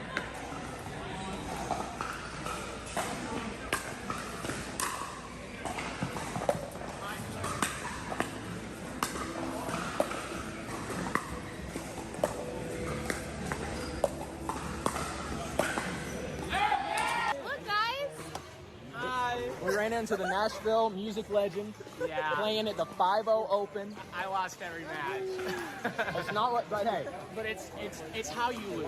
it's how. And he, Should we know who this guy is? Is this another, like, fundamentalist influencer type? I don't know who it is. he lost so gracefully. And yeah, we lost the first match. So Fried pickles are good. Fried Oreos are terrible for you, but good. Oh, fried... Baha and I, some weeks ago, like like a couple weeks before I had my surgery, we went to a county fair. Oh my god, you gotta get the fried Oreos. They're so good. Even without Spiro. Yeah. I will say, I've not been taking the Spiro anymore because I don't have to because I had my surgery. I pee so much less, it's crazy. I used to pee like every hour or two. Now I can go like 4 or 5 hours between peeing. It's incredible. bad that the other guys prayed for us. So they literally. And I feel way less dehydrated. Yeah, they did. They prayed for us. What about that? That's really sweet. Just a Peach says, the women were in the top 7. He didn't even get into the 15th place or so, to the best of my memory. I'm just so glad I got to see these two. Once an hour sounds like a pain in the ass. Oh, it was. It was worth it, of course, because I didn't want testosterone, but it's nice now that I don't have to worry about it. They're a wonderful individual. I'm feeling a lot better, by the way, in case anyone's curious. The soreness has abated a ton. I have so much less bruising. The stitches look good. It's healing. Everything's going well. What a guy. Always a pleasure. This guy's the best dude. He's famous. Make sure you follow Joseph O'Brien. No, go win from. Oh, and I'm finally at the point where I can put my legs together completely, which is nice. I haven't been able to do that since I was a literal prepubescent child.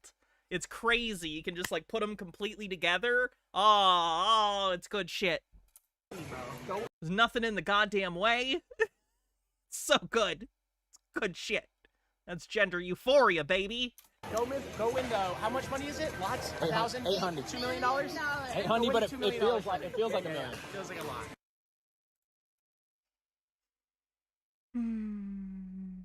Oh, this is so funny. Paul won first 2 games and made it out of his pool, but lost in the first round of elimination to 2 young bucks trying to go pro. They were very good.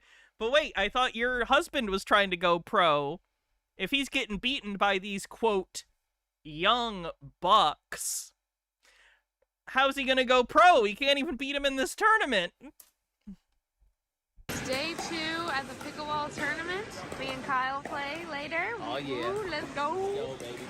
My mom and dad are currently playing in 3-0. Mixed. Paul's over there. Paul's parents play later. Judah's currently napping in there. Luca's over there. We just got the whole squad.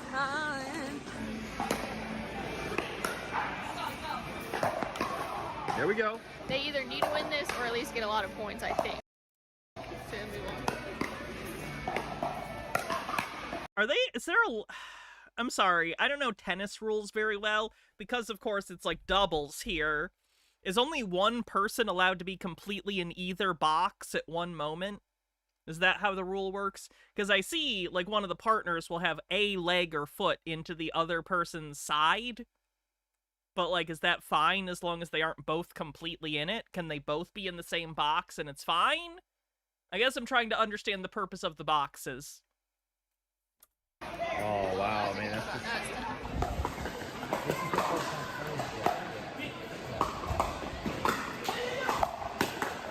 Yeah! Morgan and Kyle won 1 and lost 3. Not enough to advance. Immediately after they finished, we got on the road. I'm more of a golf person than tennis. Though I think if I tried golf at this point, my back would fucking kill me, so. Last time I played golf was probably 15 years ago. So. If I'm being honest, vlogging is one of the last things that we want to do right now. I'm being totally honest. Like, I know for, especially Morgan, but oftentimes these times are the most appropriate times, if we're just being real, the most appropriate times to vlog, because it is showing the realities of life rather than like the polished stuff. We just had our drive back from Cleveland, Tennessee. Oh yeah, this is the drive. Fuck. To Lexington, Kentucky. And it was horrible. It was the ride from hell. Thanks, Sarah Doubleman. It was horrible. Primarily, it's just so fascinating to, like, when you're in the moment, in the thick of it, it feels horrible. And Morgan, he seems more bothered with losing the tournament than he did with the fallout with his wife. I mean, obviously, this is something he cares about. I'd like for you hydrate to share just your experience there, and I think hopefully there will be some good stuff that comes out of it for our viewers and for us. Take the camera while I take my coat off, baby. Let's just take a little seat, guys. She wants to kill him. And again, I'm not trying to like put Morgan on the spot. I'm not trying to make something bigger than what it is. This was all his fault. What happened that has caused this fucked up drive that they're about to talk about, entirely his fault. But once again, he always frames it like he's managing her emotions. Like, I don't mean to put Morgan on the spot, but we gotta talk about it. Fuck you. But it was so excruciating and gut-wrenching that I feel like we almost have to debrief. Like, I knew that we were gonna debrief, but we're vlogging as well, so might as well debrief here.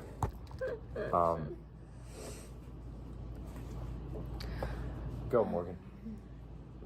Go, Morgan. Make content for me, content whore. What happened? Take care of my children and provide me content. Go. Action. Where's your go button? How do I milk you for content? That's a good feeling. What? Well, guys, so today is Sunday, and I played with my brother in the 4-0 mixed division, and we played 4 games. There were 5 teams in our pool. We played 4 games, and we won 1, lost 3, and as soon, we went from game to game to game to game. There really weren't any breaks, which is fine. But as soon as I was walking off the court from the last game, my mom was like jogging towards me and was like, Luca just shoved something up his nose. And she was like trying to keep me calm, but she was like, he just shoved something up his nose, which he's now done like 3 or 4 times.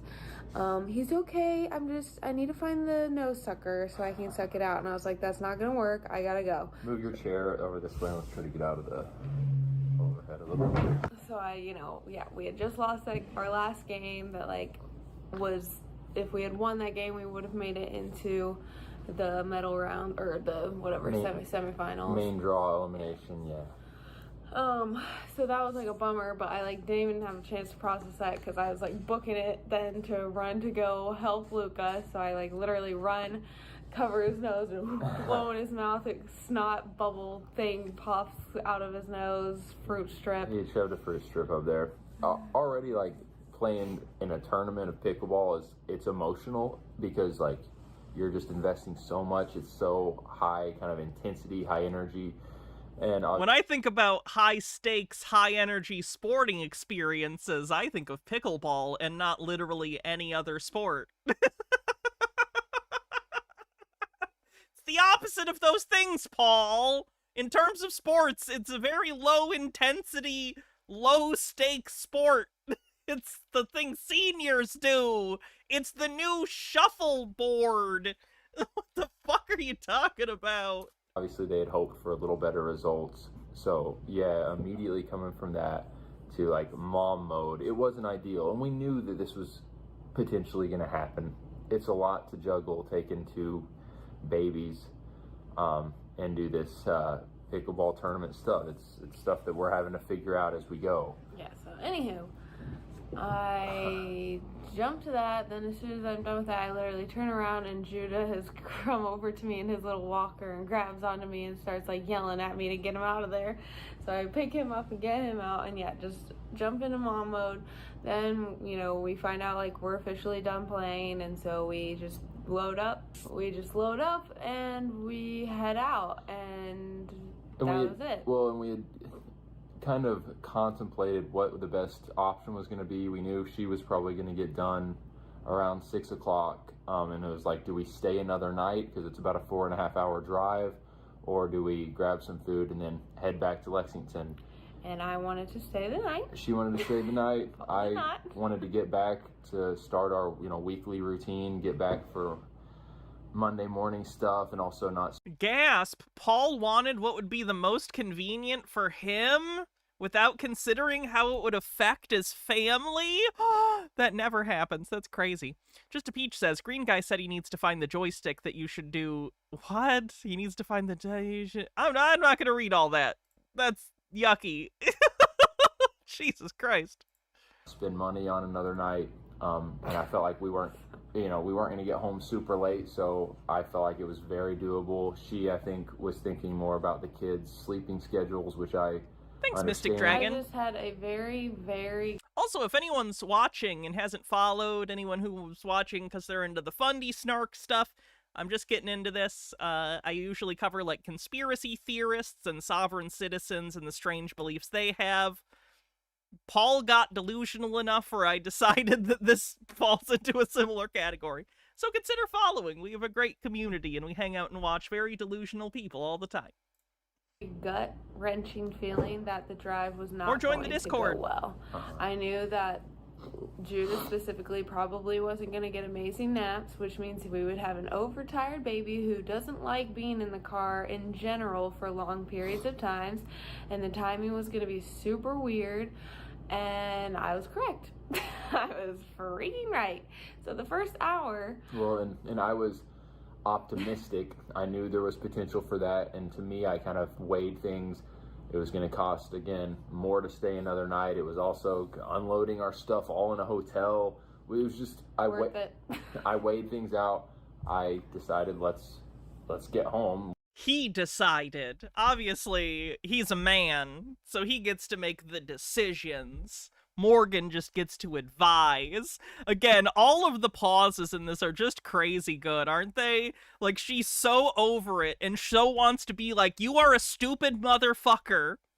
You are stupid and don't know anything about our children or how to take care of them. Stop being cocky. And, like, just look at him. He's never thinks he's ever done anything wrong in his life. We'll get home at a decent time, and hopefully the kids will sleep. And that did not end up being the case, particularly for Judah. Luca fell asleep at 9:30. Judah fell asleep at 10:10. So literally for 4 hours, Judah... Hey, you're all about the details, screamed and cried. No, it's... You're all about the details, though. Oh, so she's the one that actually knows things about your children. Kinda seems like that should be both of your jobs. Nemesaur, thanks for gifting 20 tier 1 subs. Thank you so much, incredibly generous. We are getting close to our sub goal for the month, which is incredible considering I had to take over a week off for surgery. So thanks, Nemesaur, and everyone else for your incredible generosity. Part of the story. No. Yeah, it's September early, by the way. So yeah, groups of sub gifts that are over 5 are discounted, and new subs. Right. And it's why it was a ride from hell. You're all about the details, so I was gonna say the details. Look at her.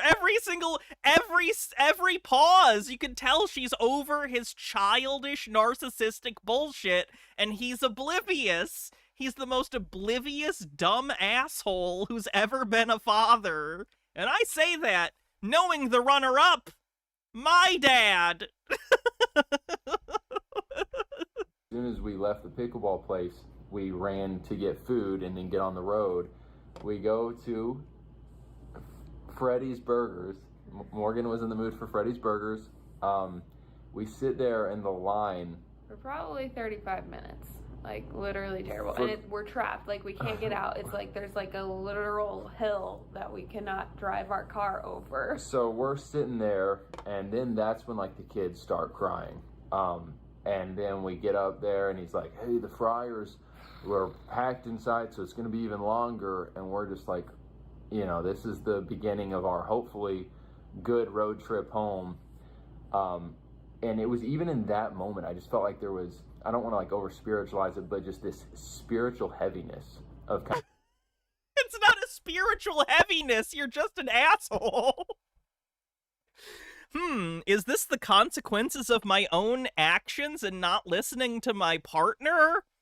No, it's spiritual heaviness, clearly. Quasispec, thanks for 1,000 bits. We are on a hype train, and that gets us over level 5. Thank you so much. If you want to help the hype train, gift subs and bits always help. Kind of like, all right, here we go. We can kind of choose mentally and spiritually and emotionally how we're going to react, because it's He's such an ass. Probably going to be a rough trip home. Like, I caused all these problems for both of us, but like, if we could just accept this, the consequences of my actions with grace, I'd really appreciate it. Just feeling that. I don't know, were you feeling that? Or were you just kind of like already, was your mood just tanking? I was already ticked off. Yeah. And again, you're coming straight from losing your final game. You had no time to process it. It was unfortunate. So then we're sitting there for a long time, wanting to be on the road to get home at a good time, knowing that there was some snow that was coming, that we were trying to like, okay, we'll have to probably drive through a little bit of snow coming down, whatever. Yeah, so then we get on the road, and Judah was, in my mind, I'm thinking he's gonna wear himself out, probably cry some, and then Look at her face too. She's like, no, why would he do that? Like, she clearly knows the character of their children, and he doesn't at all. Like, how sickening is that? If I had children with someone, and I knew them, as people, as little people that I took care of, and I had a husband who clearly doesn't know about the kids in any way other than the most abstract, like they're children. To him, they're just children. They're not people, they're children that happen to be his. You know what I mean? The fact that she's immediately like, he wouldn't do that, I would be disgusted. I would be disgusted with myself for having children with that person. I'd be like, I fucked up. What have I done? Oh my god. Oh. Nope. go down. It was. If only you had a partner there, your wife that you should love and trust, who could have told you that this was going to happen. Oh, she did, and you didn't listen to her? And now you're acting as though the results of your actions are just a thing that happened instead of your bad decision? Isn't it crazy that these fundamentalist dudes will go out of their way to be like, I'm in charge of the house and all the decisions are mine? But then the second the decisions clearly were a bad choice, well, it's just God works in mysterious ways. Fuck you, Paul. Horrible. And I get it, what you're saying of like, something about when a baby starts not just crying, but like scream crying. There's A baby. Not his baby. Not your children. A baby. When a baby starts crying. certain times when that's just, as a parent, really, really difficult to just on our emotions. And no, it's like a physical pain for me when I hear my children cry. And like my brain, it's like the neurons in my brain are just going fireworks, insane. And I can't think or process or do anything. I cannot breathe. Yeah. And also in your mind, I just know now how it all works. You're thinking about tomorrow. Jimmy Bean says, and he wants his kids the same. This is why they're killing empathy, training, education in any way they can. Yeah, this is the future of human relationships in America. With education going down the drain and a rise in attempts to make Christian nationalism more popular, this is the future for all your progeny and their progeny's progeny. Really sad, unhappy relationships that they don't understand because they've been, through social cues, been told that this is compulsory. Real bright future, America. Things are going great. Glad I don't have kids. You're thinking about how this is not just messing up right here and right now, but the sleep schedule. Just a Peach with a $1 tip says, my almost 80-year-old dad knows more about each of his 7 kids than Paul's knows about his. Yeah, your dad's probably not a piece of shit like Paul is. You're very invested in their sleep schedules. It was just horrible. Like, it was probably the worst car ride of my life, and I just could tell from you, and it was a test in many respects. But I could just sense it. You were not hiding your mental and emotional state. You were. And you're normally so good at hiding your emotions from me. Keep that up, babe. I don't want to deal with those. Icky. Terrible, terrible time. Thanks for the hype train, everyone. And I was praying for you. I was praying for you.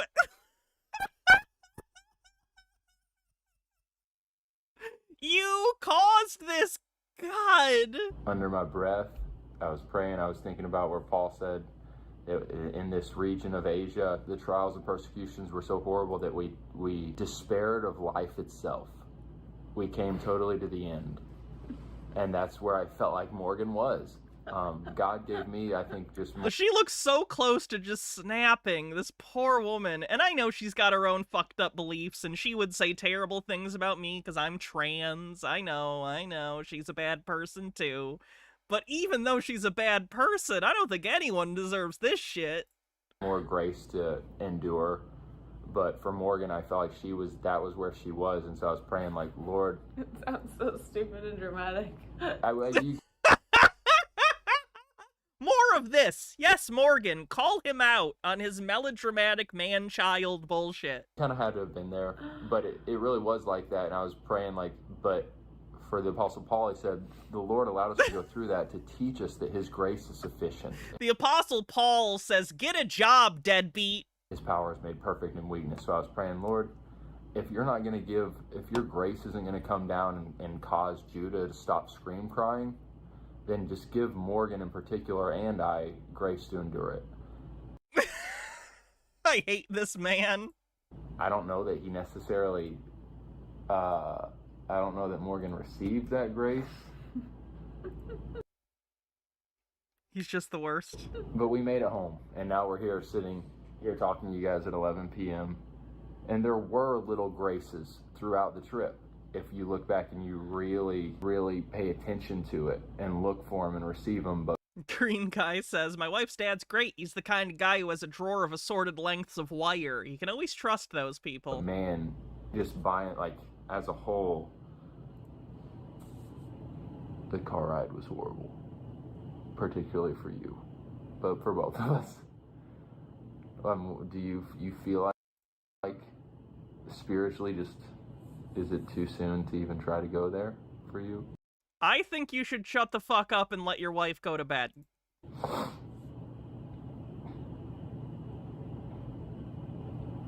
just don't really want to be processing this on camera. Okay. Knowing that we have a million haters who are gonna make stupid videos about this.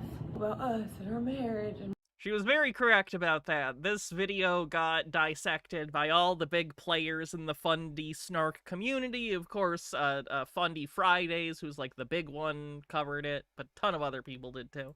Morgan sitting here, all blah blah blah. Well, It's just a lot. And what sucks too about it is people, like, certainly it's the internet. There are trolls, there are people who are going to be assholes about things in ways that are unreasonable, but like, in regard to this in particular, I've seen so many Fundie snark people show empathy for Morgan and say to her, Morgan, you deserve better than this. Like, you deserve a say in your life and in your marriage. Like, you deserve to be treated better than this. And she gets mad.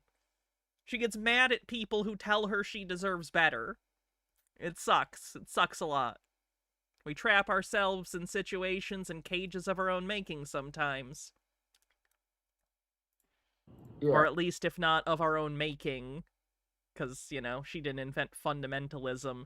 At the very least, we have the keys to our own escape, but we choose not to for a variety of reasons. Again, it's hard. Some people are going to watch this and probably not get it. Others, I think, are going to watch it and actually have a ton of empathy. And it sounds cheesy to say, like, oh, when you're a parent, you know, you'll get it. But sometimes that just has to be the case. And the testing that some just life scenarios put you in and put you through, the fire, I think there's just kind of no way to go around it. As much as we want God's grace to like pull us out, like you almost have to go through it. And whether you fail the test or you do amazing, like you're gonna go through it and you're gonna get refined. If you want, we can collect our thoughts and you can end it tomorrow. There's very little that can prepare you for moments like that. I think I'm just mad at myself for like a lot of reasons. I'm mad at myself for doing this pickleball tournament because it's just like not the time in my life to be doing this pickleball tournament stuff. Like, Do you hear that, Paul? Do you think maybe there's a time in your life when it's not ideal to spend all of it on pickleball? Has your wife maybe given you an idea? Or are you just thinking about the next thing you're about to say? and so like I made it 10 times harder on me and everyone around us because they all had to watch my kids. And like, why did I do the tournament? Like, what the crap was the point of that? And then I feel like I worked really hard to like play well at the tournament and I just didn't do what I hoped I would do. And it just sucks to lose so much. Like, it just hurts. Probably gonna cut it soon because she is about to like cry, and now uncomfortable. Quick, I appreciate you opening up. I appreciate you opening up.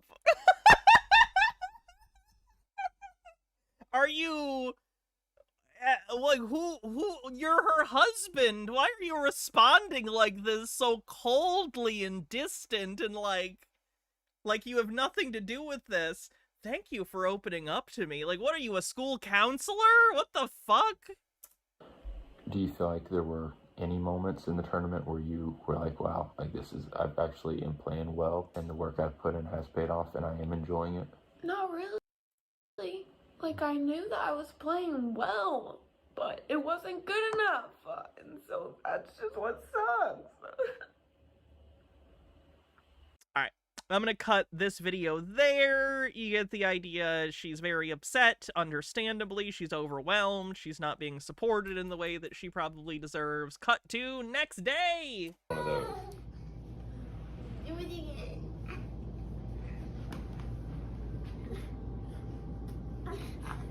Yep. And okay, we'll take it. We'll take it. One thing that made last night's car ride difficult is just seeing Judah very unhappy and his crying and fits keeping Luca up. Because Luca was, way past Luca's bedtime, and just our heart went out to Luca sitting back there, having to experience that, staying up. It is a relief. It's 9:23 a.m. Luca normally would have been up for. Hope he isn't abusing her. I've never seen any indication of anything like that. This is gonna sound terrible. I don't think he'd pay that much attention to her. Like, I know that's terrible to say. I think abusing her would require him to focus on her in ways he's just not even capable of. He's not. Emotional abuse, definitely that. I would say that it is. The neglect is basically abuse at this point, but that's neither here nor there. For over an hour and a half, he's still asleep. Like, he is out. So praise the Lord for that. His mercies are new every morning. The morning after today feels like a weight has been lifted. I do want to reconvene with Morgan, just get a little more of her thoughts. It was interesting. Just a few minutes ago, I asked her, like, so Morgan, how are you doing? How are you doing emotionally, spiritually? And must feel really good being talked about like you're not there, by the way, even though you're in the background. the first thing that she brought up, and I'm not saying this in a joking way, but the first thing she brought up was she's replaying the pickleball losses in her head. Is that a fair way to say it? And I was like, what? Like, after the emotional intensity of that car ride, that's like what's kind of at the forefront. And it's just interesting that she's so invested in this and wanting to succeed, wanting to do well, wanting to see good fruit. A competitor, just not something I'm super used to, because she's not in a lot of other areas, specifically, you know, this athletic type stuff. I have not seen this competitive side come out, and it's cool to really see her want to succeed, but my heart goes out to her because she wants more. And that's fair, Diogenes. That's true. I'm underplaying it. She wanted more. Fair. And she's at that place where, like she shared yesterday a little bit, it's hard to figure out how much she can invest right now. We're learning as we're going, but today feels a lot better, as I suspected it would. It is 10:10 and Luca is still asleep. I don't think he's ever slept. All right. I'm going to cut this video there. They go on to have a conversation more in depth about it, but we're getting close-ish to when we probably got to call it for the day. So the last thing I want to cover, this is a montage. Someone put this together. Lily Archive put this together. It's basically a montage of various weird clips of them. They did high pitch their voices, so if that's annoying to you, I apologize. There's not really anything I can do about it. Slowing it down does not change the pitch in a meaningful way. So, yeah, let's check it out. Start seeing how our house really looks. Tinkerbell towel that Paul uses on a regular. It's my favorite. And this just horrendousness. What? You're gonna get a real life, not as aesthetically pleasing where every shot is just our house looks amazing. I'm gonna go my own way. I'm about to start drilling for pickleball. I'll bring you all along to see a little bit of that. Morgan's gonna be doing other stuff. Road to pro is before me if I'm willing to take it. Road to 2 children is For Morgan. on my road, whether I take it or not. Are you willing to take it? Dude. Oh, that's good. No joke, I'm on a mission. The road to pro is paved with challenges, but also there is beauty in the challenges. It's really fake and gay. And I am actually an expert on all matters that are fake and gay. I'm realizing how much of a mental game this is. And as I'm training my body and repetitions and all that, I'm really trying to lock in mentally in a way that I never have really in my life. There's been some challenges. There's been mental challenges of, it sounds cheesy, but like believing in myself that I can do this. But on the physical side and just being real, like I've had to kind of struggle with this underlying anxiety of, as a now 35-year-old, my birthday was a few days ago, how's my body going to hold up to the intense, you know, training? Guys, so I'm back in the car, ended up staying at the house a little longer than I typically do in the afternoons. Now is my devotion time. I'm going to spend it getting in the Word for a little while, and then it is a beautiful 71, 72 degree, no, it's a little warmer than that, but sunny day here in Lexington. Transitioning from summer to fall. Oh. So I'm actually gonna do a prayer walk. You guys, I think I may have found my book to motivate me to be the best self that I can be, to go hard. I didn't come in thinking this was gonna be it. I was the one who told. Why Joel Osteen? To go hard. I didn't come in thinking this was gonna be it. Oh Jesus, is he into prosperity gospel? Oh. The one who told Paul to go pro, to attempt to go pro, and the video's not on higher speed. The person who put it together pitched their voices up. Pickleball. Really, if anyone's to blame, it's me. It might be a little bit sped up too, but even when you slow it down, it doesn't affect the pitch. Morgan's dear mother, Tina, you brought this up a few days ago. You said you were just in a moment of realness. You said one of the things you mentioned was, Paul, you're out playing pickleball, and I'm at home changing diapers. The comments that I'm seeing now among our haters and trolls of Paul is not working to provide for his family. He's just out playing pickleball all the time. As far as the jealousy thing goes, I think it's like yes, I said that, and it wasn't even like I was jealous that he was out playing pickleball. It was that there was some girls there. This is what's wild to me about that. The idea that any woman would be into Paul after one conversation is crazy to me. Like, Paul for 35 isn't in bad shape or anything. It's not about his looks. It's his personality. Any woman who talks to him for more than 10 minutes would realize that he is a narcissistic fuckboy. Like, I don't know how else to describe it. He's a fundamentalist fuckboy. That's how he acts. I think she's fine. Morgan, if you're worried anyone is lusting after your husband, don't worry. We've all heard him speak. He's not appealing to anyone. That there were going to be some women at this house that he was going to play at, This is a whole nother layer. I'm totally fine with Paul playing pickleball with other women, but again, I was about to start my period. I'm very postpartum still, so it just really caught me off guard, and there was whatever. So I was just like. And for context, I was invited by one of the better guys, one of the better local guys, and I'm trying to get in with these guys and play more competitive at the highest level locally. And I'm invited to go play at his house, and I go, and Morgan realizes that it wasn't just 4 guys. It was some good pickleball ladies there as well. So I shared the timeline with someone who's very good at pickleball, and they kind of were like, that's going to be tough. Okay. But the timeline is, I started drilling very intensely a little over a month ago. And at that point, I said, in 6 months, I want to be competing in my first tournament where I'm playing through qualifiers, meaning I'm playing well enough that I advance through qualifiers into the main draw, which is playing with the best players in the world and trying to win a cash prize and so forth. It happened at the pickleball courts yesterday or the day before. Let me look at what pro pickleball cash prizes are, because last I checked, they were not very high. Where I offended another person that was out there because I wouldn't come and play with them. The person was kind of like, we need somebody, and you're just sitting there, come play. And then they literally called, they said to someone else, that guy's a pickleball snob. And in all fairness, my mind was very locked in. I'm only able to be out there each day for a certain amount of time, so I'm trying to be very intentional with that time. I'm not out there for rec play or just to jump in random games. I'm trying to get in very high-level games, and I'm trying to drill, and that's the long and short of it. So I am... Yeah, it seems like you're not making money unless you're literally, the biggest pickleball player in the world and win their version of, the World Series, basically, or, what's the tennis version? The big tennis tournament. I'm blanking. Whatever the tennis pro thing is. Lennon Cat says, this is so frustrating because he clearly pressured her to make it her fault and not his bad behavior. That's his whole modus operandi. Wimbledon. Thank you. Some people are going to maybe see me or perceive me as, I guess, kind of cold. We do for the first time last night that we haven't done in 3 months. We slept in the same bed. For the record, here's a picture of an actual pro pickleballer. I'd like you to notice how much more muscular he is than Paul. Again, not body-shaming Paul. Nothing wrong with the way he looks. He doesn't have the body of a professional pickleball athlete, for whatever that's worth.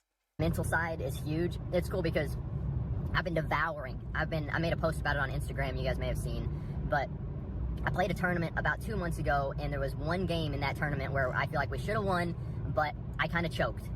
Okay. So let's see, the PPA, the pickle, whatever it is, the Pickleball Association, whatever the fuck it's called, looks like the champion in men's singles only gets $3,700.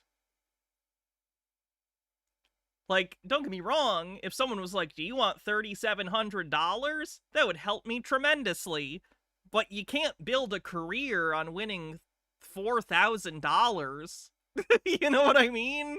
You can't have a career where you make $4,000 in a good year.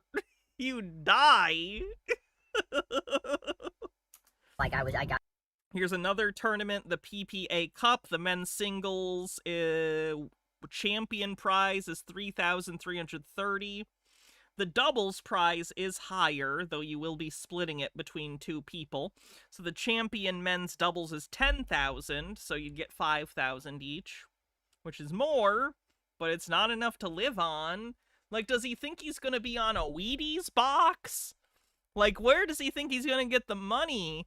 Does he think he's gonna get, like, a sponsorship with, like, Adidas or Nike or something? I don't understand where he thinks this money is gonna come from. Got very nervous and we lost, and it was for all the kind of for the marbles. I remember afterwards coming home and being like, I need to get my mentals right. I need to get mentally tough. So I've been devouring mental toughness book. It's really fake and gay. And I am actually an expert on all matters that are fake and gay. What can I get for you? I'm just gonna do a small strawberry banana smoothie, please. I thought I saw a lady standing by a car in her underwear. I was like, what in the world? And it turned out that she just had like almost non-existent shorts. As this is hitting the spot and replenishing me before I go work out. Thank you, Mickey D's. So, Morgan, you have not talked about the diet plan you're on. Do you want to go ahead and share it now? Ultimately, she has kicked things into high gear, and she doesn't have a ton of options of what she can eat. So I get home to do some lunch, and Morgan is in a bad mood. Talk to us, babe. Well, he was late. I know. 11:30. I know we saw the bid. I can skip over it because we already saw that bid in the full video, and that one, and this one. We'll skip to the parts we haven't seen. Sorry. Part, I'm at the mall, expert on all, working on figuring out how to get better socks. I'm trying to get a better sock situation. This is, you guys are gonna, the haters are really gonna go after me for this little spiel. Whatevs. But the sock thing. So Morgan just got home, and I guess, all right, here's the thing. I don't like spending a lot of time and taking time away from other things, more important things. I don't like spending a lot of time trying to figure something out or doing something, and then it doesn't end up getting resolved. So yesterday I ran by the mall to Dick's Sporting Goods, got those socks, tried them out. Oh, this is still the socks. He's still talking about socks. Okay. Like them. Then I went and I like socks, but like I'm not gonna do a whole story about them. Thought I was buying the socks that like I knew I liked, and then Morgan just got home, and I was like, hey Morgan, like these are the socks that you bought me from H&M, right? And she was like, oh no, I think I got those from Target. And I was like, oh, so these, I don't even know if these are the ones I like. It's letting very small things at the end of the day. Also, Paul's the only person I've ever met that's into Walmart. Like, you know how some people are big into, like, Costco or Target, and if you bring up either store, they'll be like, oh, I love Costco, or I love Target. He's like that, but for Walmart. Who's into Walmart? It's the dirtiest, grossest store. Very small things get to me more than they should. And when Morgan got home and I was about to leave the house just now, like, she saw that I like Costco, too. I'm just not a Costco person. That I was like, we got our outdoor freezer from Costco. It's in the detached garage. Getting a little moody, and she called me out, and it was good.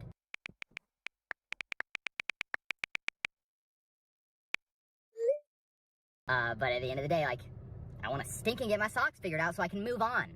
Like, this is part of the journey. This is part of my pickleball journey, road to the higher levels, the highest level. I thought I'd just share real quick what I was reading in the Word because it is relevant to my sock situation.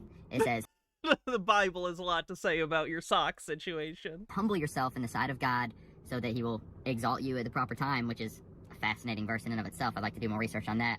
But then it says, cast all your anxieties on him because he cares for you. So I'm heading into the gym. I just finished my devotions, and then I did some mental work, some pickleball mental work, some visualization, visualizing certain scenarios and certain outcomes that I want, and just thinking and meditating on growth that I want to see happen in my pickleball game. These H&M socks on, hopefully they will work out and I can give the sock thing a rest. Also, I got my big toe with the huge blister on it. I got it taped up with second skin, so hopefully that'll help. It's really fake and gay. And I am actually an expert on all matters that are fake and gay. Get some points for everyone to witness. Look at that swing. Look at that arm swing. Oh, yeah. Nice. How you doing? Do you forgive me about allowing the sock situation to affect my day and my mood more than it should have? Yes, I forgive you, babe. I think I'm enjoying filming them more than I even thought I would. More than I remember, even. No, I've always liked filming vlogs. You've always liked filming in general. Yeah, I bet he does. Trying to say. You've always liked the camera. Mart Run. Morgan, this is one of my favorite places, one of Morgan's least favorite, but you said you are kind of coming around to it a little bit. No, literally never said that. Never said that. I almost got kidnapped. But no, I get stalked by a man every freaking time I come into this Walmart. Not today. Not today. The story you guys probably didn't. You get stalked at Walmart? No. Years ago, I came to this exact Walmart and got my ears pierced by Susie. I got my left ear pierced by Susie. Something like. You got your ear pierced at Walmart? Jesus Christ, I thought getting it done at Claire's was bad. Susan, maybe Susan, she did not know what she was doing, but she got the job done, and that is a testimony to Walmart. Say hey one last time before things get more serious. Things are about to get serious, but I want to show that it can be a tournament morning, and I still am having fun, I'm lighthearted, even though I'm about to go to war. You just yelled at all of us. It's really fake and gay. And I am actually an expert on all matters that are fake and gay. Where that clip is from that this person is using. I don't know why either. Don't ask me. I feel like you see people who overshare, like, eventually they peace out, or, like, something dramatic happens, it's kind of hard to their marriage falls apart. Are you doing okay after Fundie Friday's video about you all? I don't even know. What video? I got on YouTube. What now? I got on YouTube a little bit ago, a little while back. And I don't believe that they don't know that Fundie Fridays made a video about them. Do I think they watched it? Not necessarily. I never watch videos. If anyone has ever made videos about me, I don't watch them. I've never seen them. Like, genuinely, my emotional state can't handle it. So I get that. I don't believe they don't know that it happened, though. I saw Fundie Fridays featuring New Evangelicals. Oh my I'm just gonna look it up right now. To be honest, Morgan, I have not even watched it either. Oh, good. Because I just could imagine the vibes, and I was just kind of like, don't need it. All right, here it is. It's a Paul and Morgan vlog gone wrong. Reaction featuring the New Evangelicals. Oh, no. I don't even want to know. Honestly, so dumb. What a waste of time. Well, okay, here it is. I'll just show you guys can you see this? There it is. It's clearly... 128,000 views. That is just... He's wearing a shirt that says Pickleball is life. Tim is from the New Evangelicals. Tim, you have never picked up a pickleball paddle in your life. You don't know that. Right, they're making fun of your deadbeat husband. But it's, in their thumbnail, it's a picture of Morgan and I in the car where we had an argument. If you haven't seen it and you want to go watch it, it's one of our recent vlogs where I think the title is like, we got in an argument. Well, to answer your question, I'm doing fine. Oh, I didn't even know that video existed until you told us. It's this vlog. But Marcella's mentioned you hundreds of times and you kill it tearing him apart. It's one thing if someone mentions me. Whole videos about me is a different story. It's uncomfortably real. So going back to, I could just assume that in her and the New Evangelicals video, Fundie Friday, they're saying like, oh man. Like Call for an Uprising used to do videos that were entirely about me and just saying very mean things about me. Can't deal with it. Look at Paul and Morgan's vlog. They're getting in an argument and... It's tragedy. You guys never fight with your spouses ever because you're perfect. How much longer does hubby, meaning me, have for the Pickleball Pro Challenge? Oh, it's a challenge. Pickleball Pro Challenge. Out of these 6 months. See, I guess when we started, you said like that this was going to be a 6-month journey. I said we would evaluate it 6 months. Right, yes. Which, Right, it's going to be a lot longer than 6-month journey. Well, it was August 27th is when I wrote it on the fridge and said, this is the start date. And in 6 months, the goal is to be playing in a pro tournament. And you're not! PPA, Professional Pickleball Association Tournament. We are now at month 4 and 2 weeks. Yeah. Someone else asked that question how's too, it going? What is your timeline for evaluating how pickleball is going and whether you are going pro? Yeah. Yeah, that's a fair question. Fair. I guess my answer would be 4 months in, and I went from playing a 4.0 level tournament to playing a 5.0 open level tournament in that time, which is right there. I don't think it could be David, but it is just David? Okay. To be clear for people on Twitch who don't know why I pronounced it that way, it's capital D, lowercase a, capital V, lowercase I, capital D, exclamation point. So I was trying to... the emphasis was on the wrong syllables. Hi, David. The next step up is pro. I gotta be honest with you guys, like, I'm getting really nervous, but I feel so excited. I've been doing the small things. I've been very consistent with my drilling. I've been looking for ways to up that. And so really, yeah, in the coming months, just seeing better and better results. Honestly, I feel like God has just blessed this journey so much in so many ways. I feel like he's opened doors in so many ways, and like just... What door has been opened for you other than a cripplingly depressing marriage? These poor kids. Brought people into his life, our life, that have really like helped him climb the ladder slowly. And I mean, like I said at the beginning of this, like I would have never encouraged Paul in doing this if he didn't have the personality and characteristic traits that you need to pursue something like this. Like he's very determined and disciplined when he sets his mind to something, and that's just proven correct. How to keep your marriage hot when you have small children. Oh, goodness gracious, it's hard, I'll tell you that much. It is hard. What? It's very difficult. It involves such an insane amount of intention and like hyping yourself up throughout the day so that you're ready to like get into that mindset. I think it's harder for the lady. It is. Because as you said a few days ago, it's sad to hear, but it's kind of like, Paul, when I've spent so much time with the kids, keeping up with them, running around with them, it's hard for me to flip on the sexy switch at night. And so it's a little easier for me where, I mean, I've been out and about practicing pickleball, working on stuff. Not being a parent, you know. Working on video stuff. And Hyping up his hormones. Yeah, all the masculine hormones are just at their full throttle. So I come home, and it's a little easier for me to be ready to go than... The idea... fundamentalist ideas about sex are so crazy. Guys, I've been on testosterone and estrogen. They both make you horny. It's a different kind of horny. I'll tell you that. It is a little bit different. But they both make you interested, unless you're asexual, of course, in having sex. I don't know how to break this to you. It's for you. Don't I know it? Do you have any tips? Well, like I said, I think literally, if you know that it's your sex day, you need to be spending... Oh, your sex day. Oh. That makes me so sad. Now, in fairness, I know that when you're a parent and have kids, things get hectic and there's scheduling stuff. And I understand for many parents, scheduling a day for that could be a helpful thing. I'm not knocking that. I get it. I'm just glad I didn't have kids, because holy shit, the idea of scheduling a sex day sounds so fucking depressing to me. I made the right choice. Oh my god. That entire day, and I'm speaking to myself, like getting into that mindset of like... It's time for our weekly Pon Far! Like, you know, sending a little text to your husband, flirting with him, or him flirting with you, or giving an extra long smooch before he heads off to work. We did do that for a couple weeks. I'd love to get back to it. It was your good idea, but it was to make out every day on sex days or not sex days. Because the not sex days, when you make out, it just keeps that kind of like flame burning for leading up to a sex day. Yes. We kept it up for like 2 weeks. And it's just good for the relationship and just continued intimacy. We should get back to... Well, come on then, boy. God isn't here. Oh no, there's one more video. They did another one. And we just got a raid, so we really should probably do one more video. Oh boy.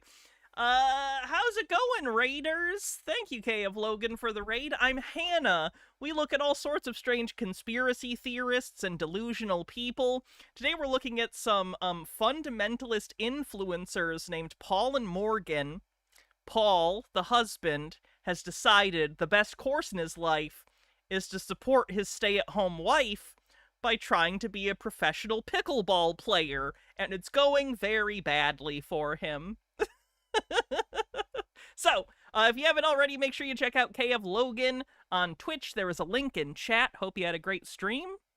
Let's continue. We're almost done today, but we will watch one more quick compilation of Paul and Morgan being cringe. Just keeping it real talk. I'm about a week and a half shy of the 5-month mark from when I started training very intensely in the pursuit of going pro, playing at the highest level. And I think I'm seeing still a bigger gap between myself and these highest level players, a bigger gap than I anticipated at this time. And, you know, a lot of it going into it was guessing. Hey, Cat Dev, good to see you. I guess some educated guessing, but, you know, how fast would I climb and how big a gap was there. And there still is a gap, and I'd be lying if I didn't say that wasn't a little discouraging. And now I'm about to go play this tournament. again, at this 5-0 open level. Maybe it was... I find it so funny that he doesn't, like, it seems like fundamentalists will take the drop of a hat as a sign from God, but his inability to compete at high levels of pickleball consistently has not been a sign from God to him to get a real job.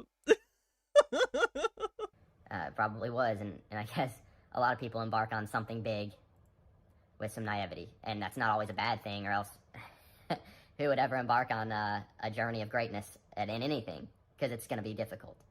And I suppose it's probably going to take more time than most of us anticipate. So in some respects, it does feel a little bit like a crossroads of like, okay, Paul, you said 6 months of really hard training, and you hope to be kind of breaking in. It's true, why so dankness. I just haven't considered his inherent superiority. Finding some traction, some success at this higher level, and you're not quite there. So what needs to be done? Where do I go from here? And so I'm figuring that out with my wife. The employment office? Morgie, and just looking at life and finances and time frames. I'm not throwing in the towel, but I am having to do some reassessing, I think. I'm seeing good things happen. I'm seeing improvement from my training, but there still is this gap that it's going to take some... Man, it's almost like you're 35 years old, and that's not a good time to become a professional athlete. In the coming months, I guess there will need to be another jump from me just in my success, my skill development. We'll keep you guys posted. I am genuinely curious. To me, I think what's most interesting is what is going to be next for Paul. Because he tried the children's book thing, which didn't work out, and he's trying this. So I find it a little difficult to believe that he'll just, like, go get a normal job or anything like that. He's got to have some other delusion, right? That'll come after this? Posted. Maybe he'll join the army at 36 and try and become a general.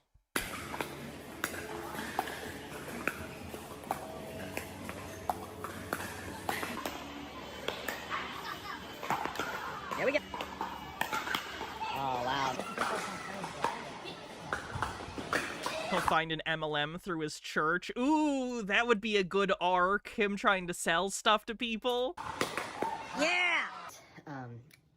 If I'm being honest, vlogging is one of the last things that we want to do right now. I'm being totally honest. Like, I know. I'm being totally honest. That's why I'm doing it. I'm doing it. I don't have to do it. I don't want to do it, but I'm going to do it. For especially Morgan, but oftentimes these times are the most appropriate times if we're just being real. And then it's a clip that we already saw. We move on to the end. Really cool if you share. Car ride. There are good things, and God is giving us grace, even if his grace isn't to cause Judah to stop going crazy. But there is grace. There's sweet little moments. Oh my God, becoming a life coach is so his shit. He's never succeeded at anything except for getting a wife who's way too good for him. But he absolutely has the gall to think he should be telling people how to live their lives, 100%. Moments here, if we can, like, really choose to find them. And I know you were having a hard time, I think, finding those. Looking back on it, do you feel like there was any grace there? Oh, yeah. I mean, obviously, looking back on it, I'm like, Luca never cried, except for the first 35-ish minutes. I was telling Paul about my encounter with the Lord last night, and after sharing it all with him and us talking, he was like... The dad in Russia died. Be careful, I know there was a fake news article going around about that, so unless we have... Let me look at their channel and see if there's any update. Huffman time. This is the channel of the family who moved to Russia. Update on Derek from a month ago. Yeah, I'm not seeing any videos that are incredibly depressing and about their dad having died, so I'm guessing he didn't, or at least if he did, they don't know about it. But I don't think he's dead. You don't have to do this, but I think it could be really cool if you share this and we can put this in our blog. Because my encounter with the Lord was just such a drastically different encounter / like experience. Like, it was just the total opposite of my experience in the car with everyone, and just like how I shared all that with you, and just like how negative and... I don't even think it's a yet thing. That got so viral, it wouldn't surprise me if they intentionally pulled him from the front lines. Specifically because, like, I know Russia doesn't have the best PR because they've done terrible fucking things. But I think even the people in Russia in charge of this stuff are aware how bad it would look if they sent that guy to the front lines and he died immediately, now that it's in the crosshairs of people. Yeah. I don't think they're gonna let that guy die. Down I was. He's horrible. I agree. I agree he's terrible. I just don't think they're gonna let him die.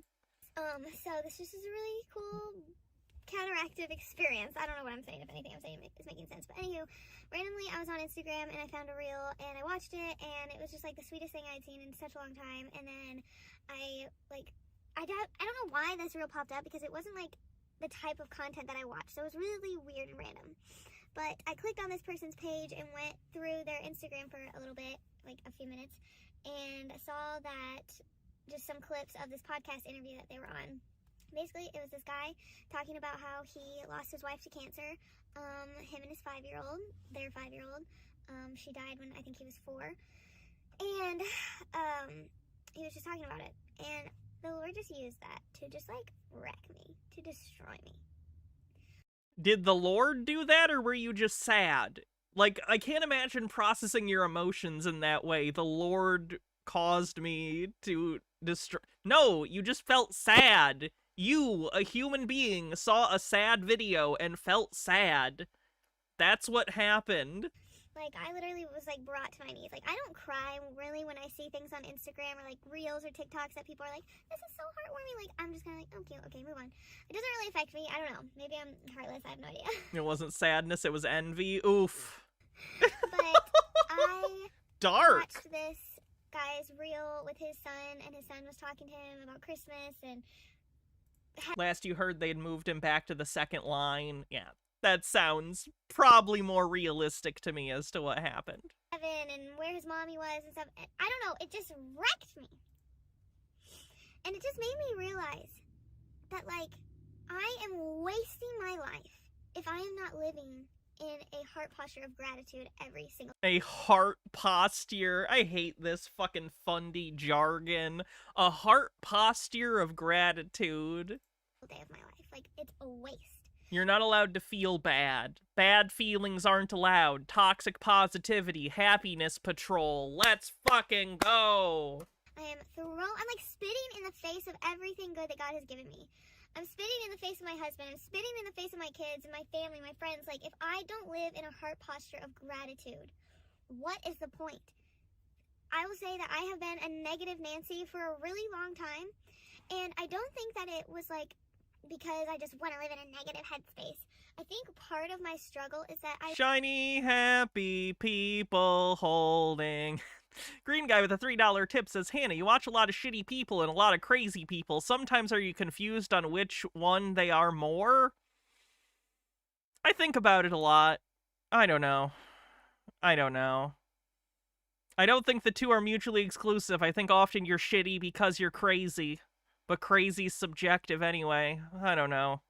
Everything's fucked up, and I'm confused all the time. I wake up every day, and all I know is I know nothing, and that's a pretty good start. I want to be real. I want to be raw with you all. I see online, like, Christians just always like, yay, everything's perfect, God's amazing.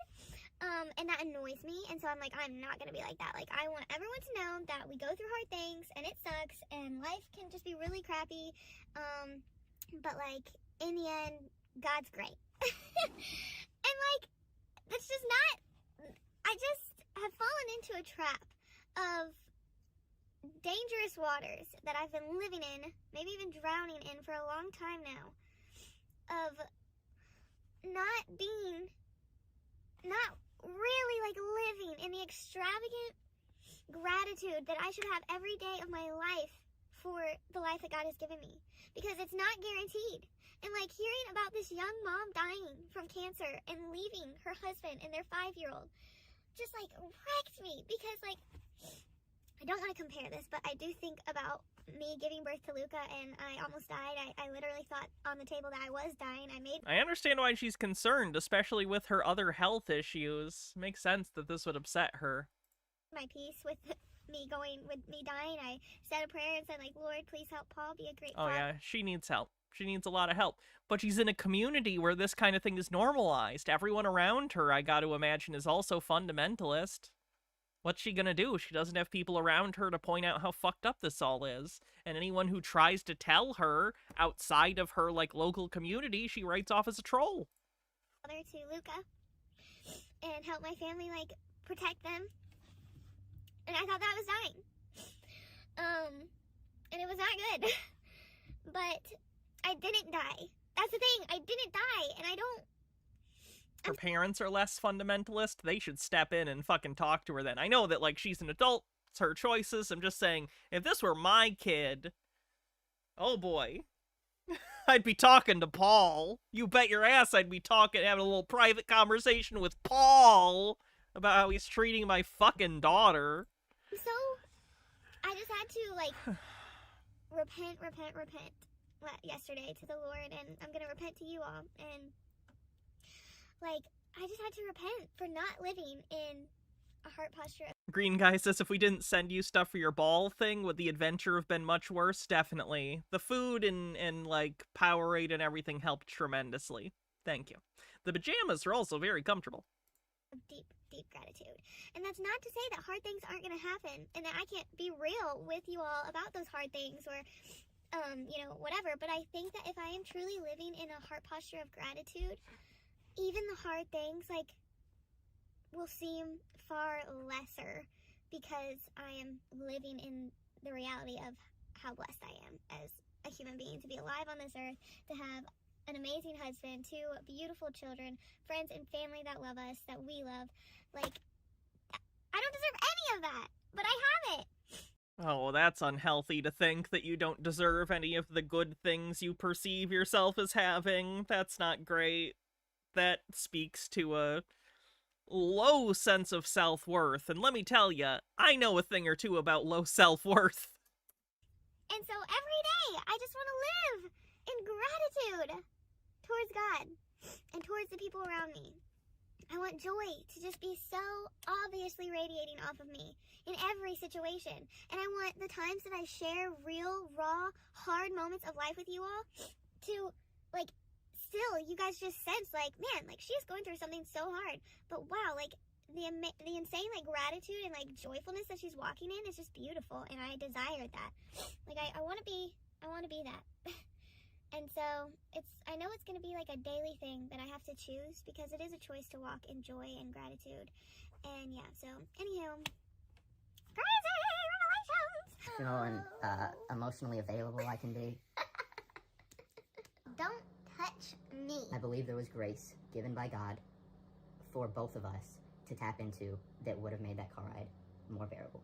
And I know that's what you believe. And we gotta open up here on YouTube and talk about this. Like, this is... I win gold in that tournament. It's incredible. My second gold, baby. It's incredible. Unfortunately, that's gonna be your last for a long, long time. I get home and my dad was building a swing set for Luca and Judah. So sweet. And he has to leave. He wasn't able to finish it, so I got there and I finished it. I built the swing set. And so, anywho, wake up Sunday morning and I feel that headache. Quick, I'm sorry. Apologize. I was mowing while you were building the swing set, right? Yes, right. For the haters. I was mowing. Pretty sure, right? Wasn't I? You went and played pickleball.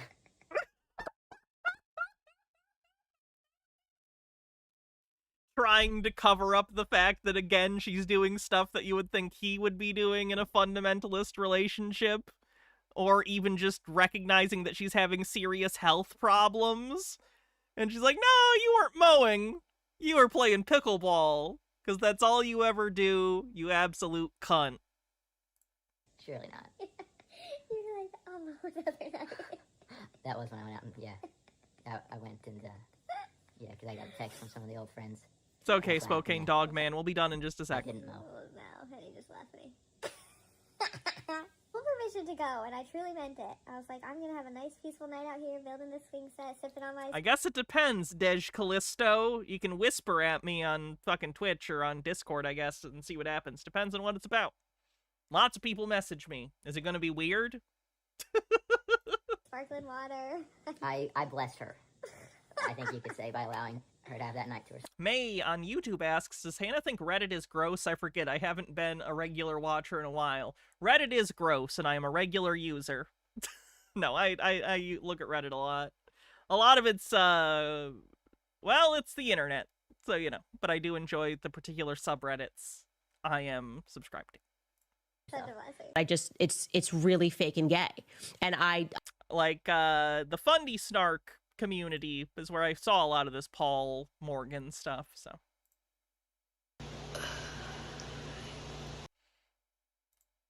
Let me see. Green guy says, now that the surgery's done, do you feel like you casted away a burden into a fiery volcano, never to bear it again? Something like that. I can close my legs now, so that's nice. Hold on, I wanted to switch this over. Okay. The comment is, you look bored all the time and slow and tired. Just a thought. Thanks. Okay, I don't post that reel to get sympathy or anything. I just thought it was kind of hilarious, but a little bit shocking. I'm not gonna lie. I was pretty taken aback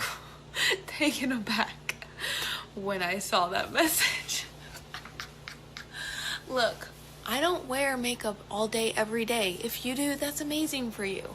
But I don't think it's about the makeup, Morgan. It has nothing to do with the makeup. I'm not gonna put makeup on just to come. Oh, she thinks it's a makeup thing. Morgan, no. They're not saying you look tired because you're not wearing makeup. They're saying you look tired because you look exhausted, like the weight of the world is on your shoulders and your partner isn't helping you.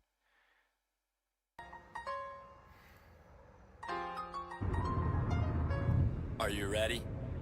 Oh my god. Who are you? He's making an inspirational reel. I am the hunter. Let's go. Put me in the ring and I'll compete. I'm so heavy with these hands. I'm too nimble on my oh no. feet. I'm too focused. I'm too hungry. I just simply want. Oh, that jump rope's too short. Yeah, rope's too short for how tall you are, Paul. God damn it. Haven't you ever picked out a jump rope before? Just a little too short. Like, you want it to just be able to slap the ground, basically. It's way too short.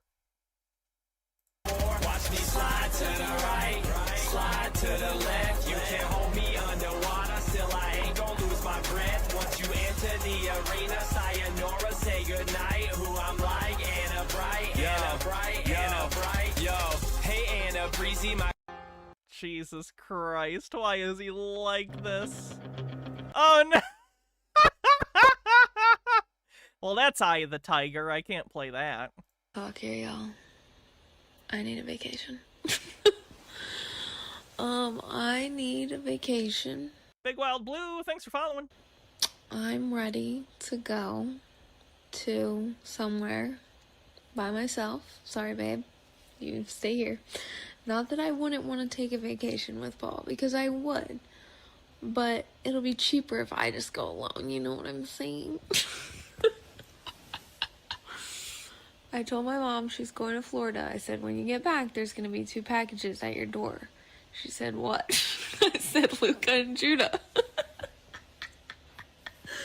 Because, Paul's to work, so... Okay, to be clear, he's not working. He's playing pickleball. Please don't call pickleball work. Oh my god. It is what it is. And, yeah, that's where we're at. I need vacation. With the Lord's help, I'm going to try to flip the script, rejoice in all things, trust Him, expect He's developing perseverance and doing good things in me that transcend pickleball. Okay. It transcends pickleball. Like, how could I not make this a spiritual journey, a very spiritual thing? And just, again, thus far, it hasn't been enough of a focus that this pickleball journey of trying to go pro is an act of worship. It's an act of surrender before the Lord.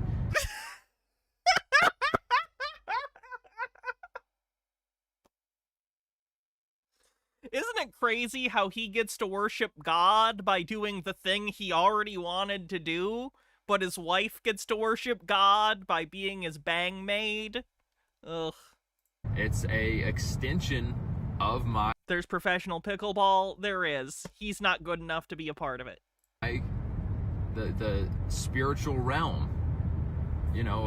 What is it? Trust in the Lord with all your heart. Lean not on your own understanding. In all your ways acknowledge Him, and he will direct your paths. This can't be something separate.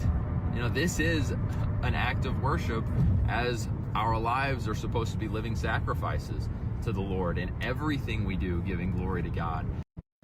Like, how could I... Jesus Christ.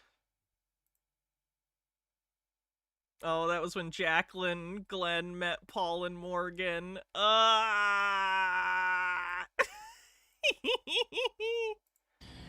right, guys, back in the cold plunge. Brutally painful. Is pickleball intense enough that you need to go into a fucking cold plunge? Painful. Been in it for about 2 minutes and 15 seconds now here at Recovery Room. Thankful for these guys. I feel like just the act of putting yourself in a self-imposed crisis, so to speak, is just good. It's just good. Hey, fun fact, your wife is in a crisis and it isn't self-imposed. Maybe help her.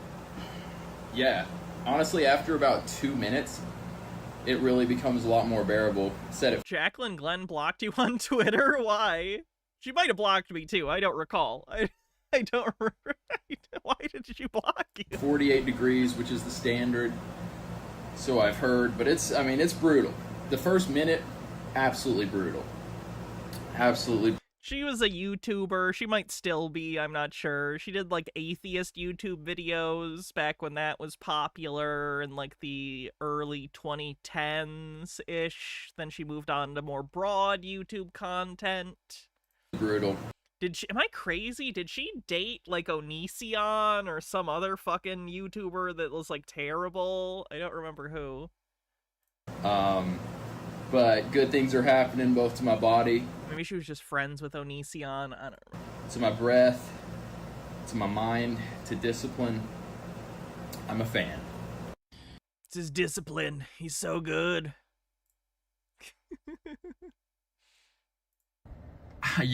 Last night, I was in bed and I just found myself discouraged.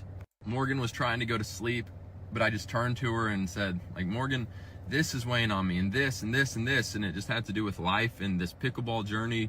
Hey, leaning on your spouse, again, not an uncommon thing, just having someone to listen to. I just notice it's always him leaning on her and never the other way around.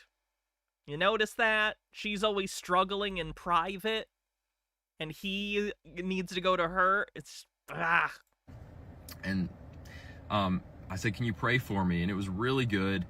And then I wake up this morning and suddenly, like, good things are happening again. It's just like a few good things kind of right when I woke up. And now I'm about to drill with my boy Alex Crum to get him ready for PPA Vegas. And it's good. Like, it just feels like a weight has been lifted. Good things are in motion. And I'm so thankful for that. The joy really does come in the morning, but also just to have someone like Morgan to pray with me and encourage me is a huge blessing. So I'm pumped going into the remainder of this week. And lastly, I was just thinking about it and just how blessed I am when you're on a journey, whether it's like just the Christian faith journey, I just spit, or, you know, trying to achieve something big in sports. Last night. all right, one more of these quick ones, maybe two, and then we'll call it, because I've been going for a while. And I definitely need to stop so I don't overdo it on my incision.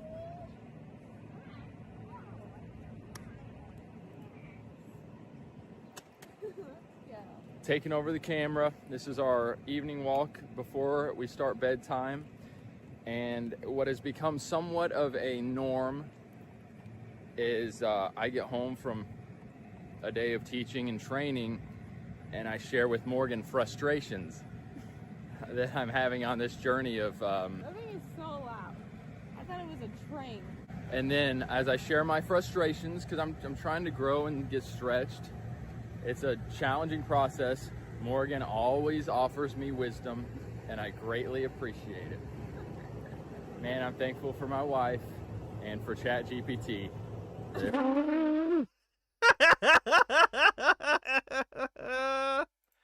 Yikes. Yikerinos. Yikerinos.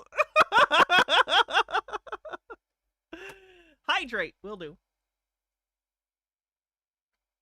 What does he teach? Take one guess what he teaches. He teaches little kids pickleball while he's at the fucking pickleball place. I'm not joking. He teaches little kids fucking pickleball while he also does his pickleball thing.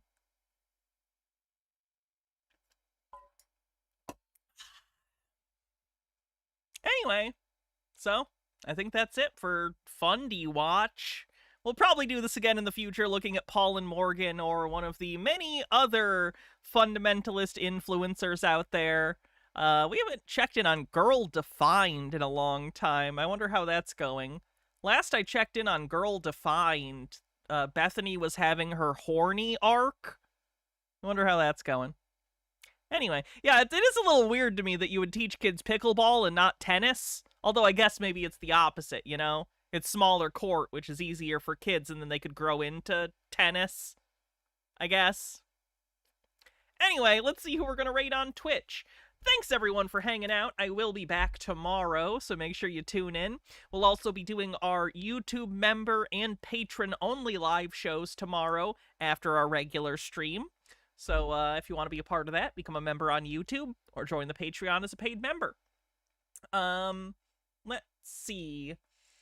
If you are watching this for the first time, consider following. I stream almost every day, and it's always a lot of fun. We find some weird stuff to take a look at together. And that's about it. All right, let's see who we raid. Bum, bum, bum, bum, bum, bum, bum, bum, bum. Ooh, Queen Pib is just starting. We'll do Queen Pib. Alrighty. Have a great night, everyone. I'll see y'all tomorrow, and have a great long weekend if you're from the States. Girl Defined is pretty much gone. Sad face. Alright. Have a good night, everyone. See you later. I'm gonna go have meatballs. Bye.